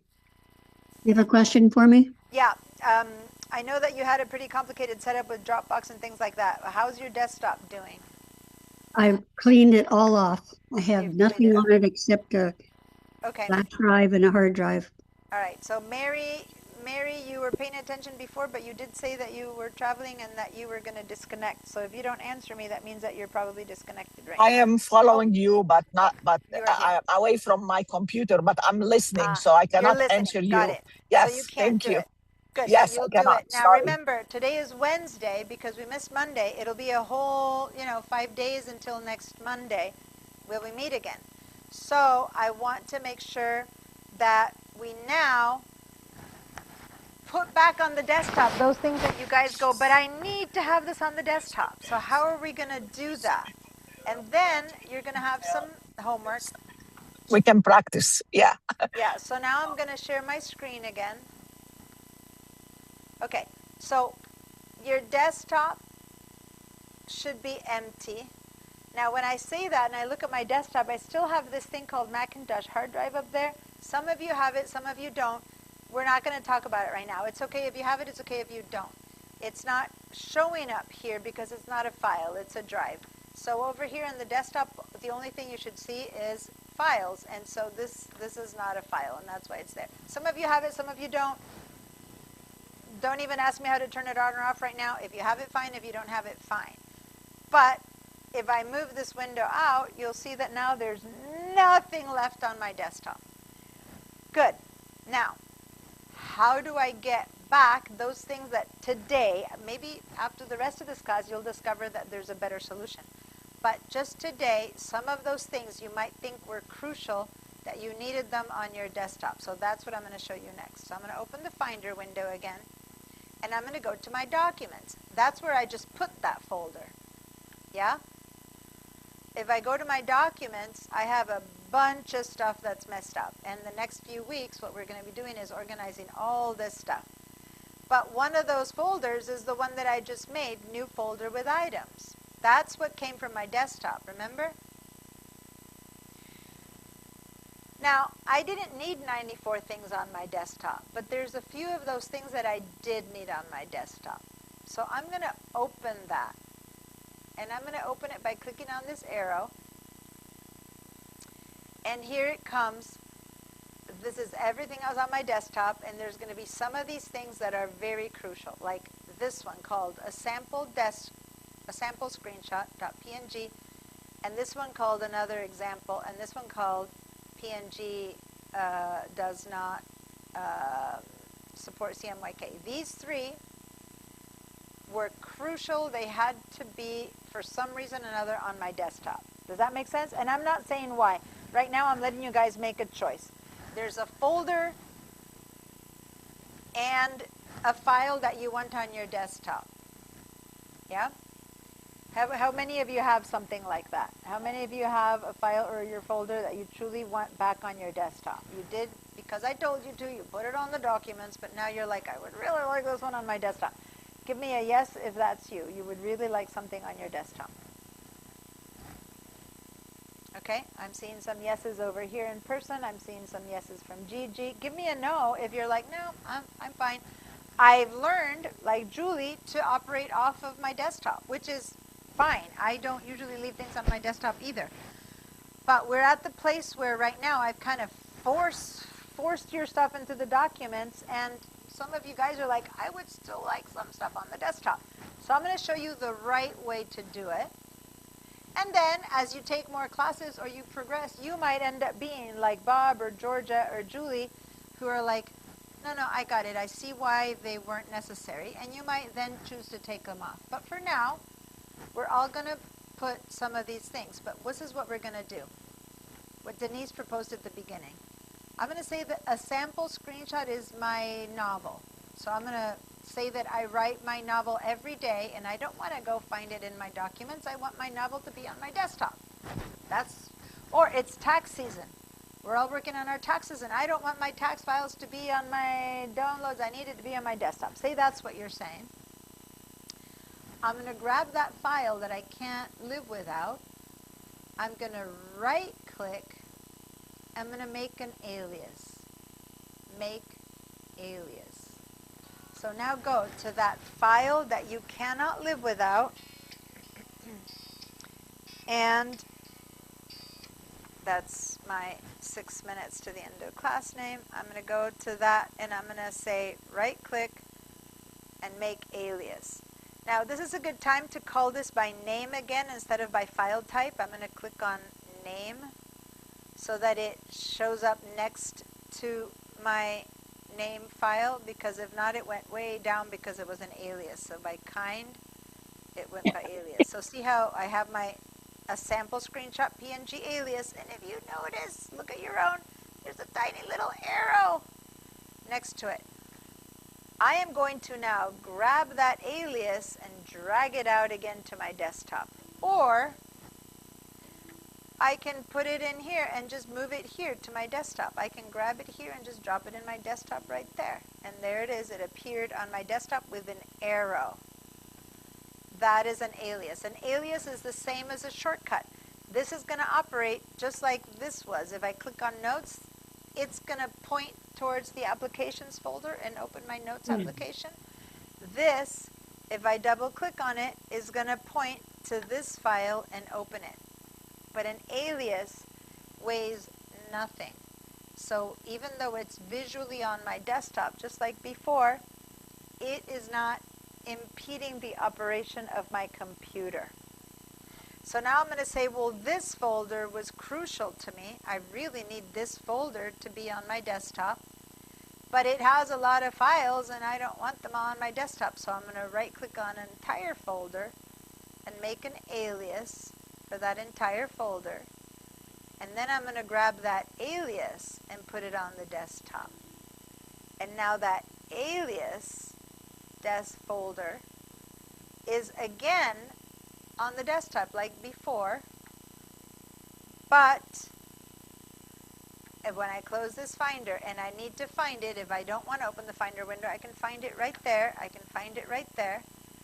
But these two files are just shortcuts pointing to the things that are in the right place. They are in the in the documents folder. Does that make sense? So for those of you who said, yes, I still want some things on my desktop, please do that. Go to your documents, find the things that I told you to put away, and make an alias. I'm going to do another example. I'm going to make an alias of the world, another example, and I can either drag it directly like that, or I can just put it there on the desktop, and there it appears on the desktop. So see how I've put some things back? but these are, so to say, the right way. Now, we've got 4 or 5 days until we get to Monday, and I didn't have time today. We kind of went in a different direction with a lot of questions, and I didn't have time to teach you how to organize files yet and make new folders to organize, so I don't necessarily want you to do that by Monday, but I have one more request as homework. If you can do this for Monday, we'll be 25 steps ahead, which is your downloads folder is full of stuff. In my case, I have 182 items, and that's without even opening my folders, where suddenly I have 250, you know. So I have a lot of stuff in my downloads folder, okay? And these are things that, this is a spot that should be temporary. I'm going to explain the downloads folder a little bit more next time. But the downloads folder should be temporary. I download it from the computer. I either want it enough that I want to keep it. If I want to keep it, it needs to go to my documents folder. Or I don't want it. It was temporary. It was a poster for an event that I went to the film festival, and it was the schedule, and it finished, and I don't need the schedule anymore. I will get rid of it. But nothing should live in the downloads folder. It's temporary spot. It's for things that I am right now using, that I'm going to get rid of tomorrow, like an invitation to a party that I don't want to store forever in my documents. But I'm going to wait, and after the party has happened and I've gotten the address and I've gone there, I'm going to get rid of it. So there's temporary, trash, or documents. So this is your homework, guys. You're going to go to your downloads, and I don't have time to ask you how much stuff you have. Some of you already do this, and you might have 3 things or nothing. And some of you might have, like me, 182 items. So we have homework. And how does that homework look? I'm going to grab this thing that I decide that I don't need anymore, and I'm going to, watch, I'm going to right-click, move to trash. I don't need it anymore. Boom, move to trash. That was huge. That's a film. This is another film. This is the videos of the intro to the Mac class from February 2nd. I'm done with that video. I've already posted it online. Right-click, move to trash. I just got rid of 2 gigabytes. Huge amounts of stuff by getting rid of those 2 videos. I have 2 more here of my last 2 classes. I'm going to get rid of those, moving them to the trash. So again, right-click, move to trash. Right-click, move to trash. Great. Now, how about something that I do want to keep? I'm like, oh, this Photoshop Shortcuts is an important one. I don't want to get rid of it. So I'm going to move it to Documents.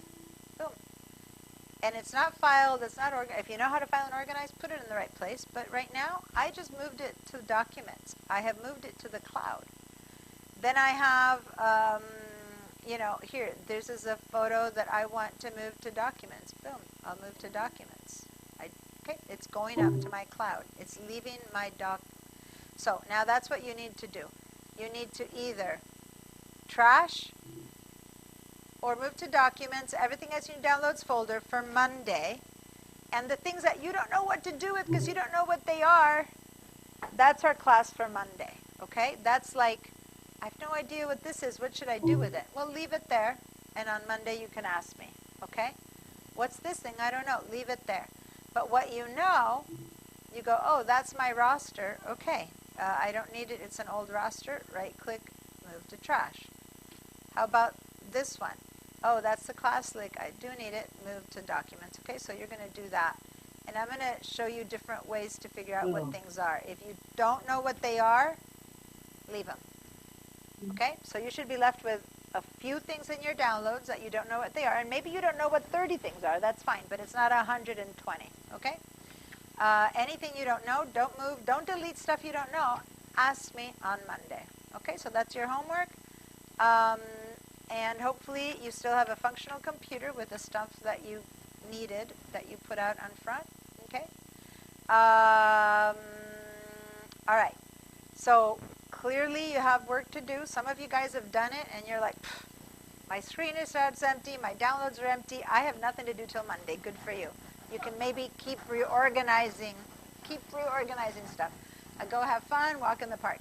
But for some of you guys, you have homework and lots of questions, because the overarching homework for these classes is you're all reviewers. So it's something new that I've never taught. Can you please show me what this might be? That's your overarching constant question. I have a class that I need to still drive and go home to teach in 45 minutes. So, Catherine, just ask me what your question is, and if there's any questions. All I wanted to say is I'm still getting junk mail from you that says here's some images to look at. So I just wanted you to announce it to the class, because again, they may think it's really from you. Every few months, every few years, some of us who are on the sub-teachers got on some list, and from not our real email, but our names. So you will get an email from Diana Musacchio that usually wants you to see some images. That's nothing I would ever send to you. Don't click on them. If you actually check the email, it's always a junk email, but it says from Diana Musacchio. And it says, usually it's something like, here's the photos you asked, or check out these images, or look at these photos I got for you, or something like that. There's always, that's about what they tend to do. That's all spam, just trash them. No, because someone has my name, that's it. I don't. It doesn't come from my email, and that's how you can tell. It doesn't come from DE Musacchio at Pipeline. It comes from blah, but the name will say from Diana Musacchio, because they picked up my name and they're using it, and there's nothing I can do about that. Who are they? I don't know. You know. So thank you for that reminder, and everyone keep an eye on that. Yolanda tends to get those too. People who've been in my students for a while tend to get them, because they have some student list. Who knows where they got that from a while ago. It doesn't tend to happen to new students of mine. It tends to be people who've been students for quite a while. All right, I'll help you put that in there again. All right, guys, I'll see you on Monday, and work on your computers, okay? And if you don't know how to do what I just showed you, we will have much more time to practice on Monday. So don't make messes. I'd rather you do nothing than make a mess, okay? We'll Thank you, Deanna. Have a good weekend. I won't be here Monday. Bye. Bye. Thank you, thank you, thank you. You're welcome. Come early next week so that I can help everyone who was late Okay. this week. Bye. Bye. Bye. Get home safe.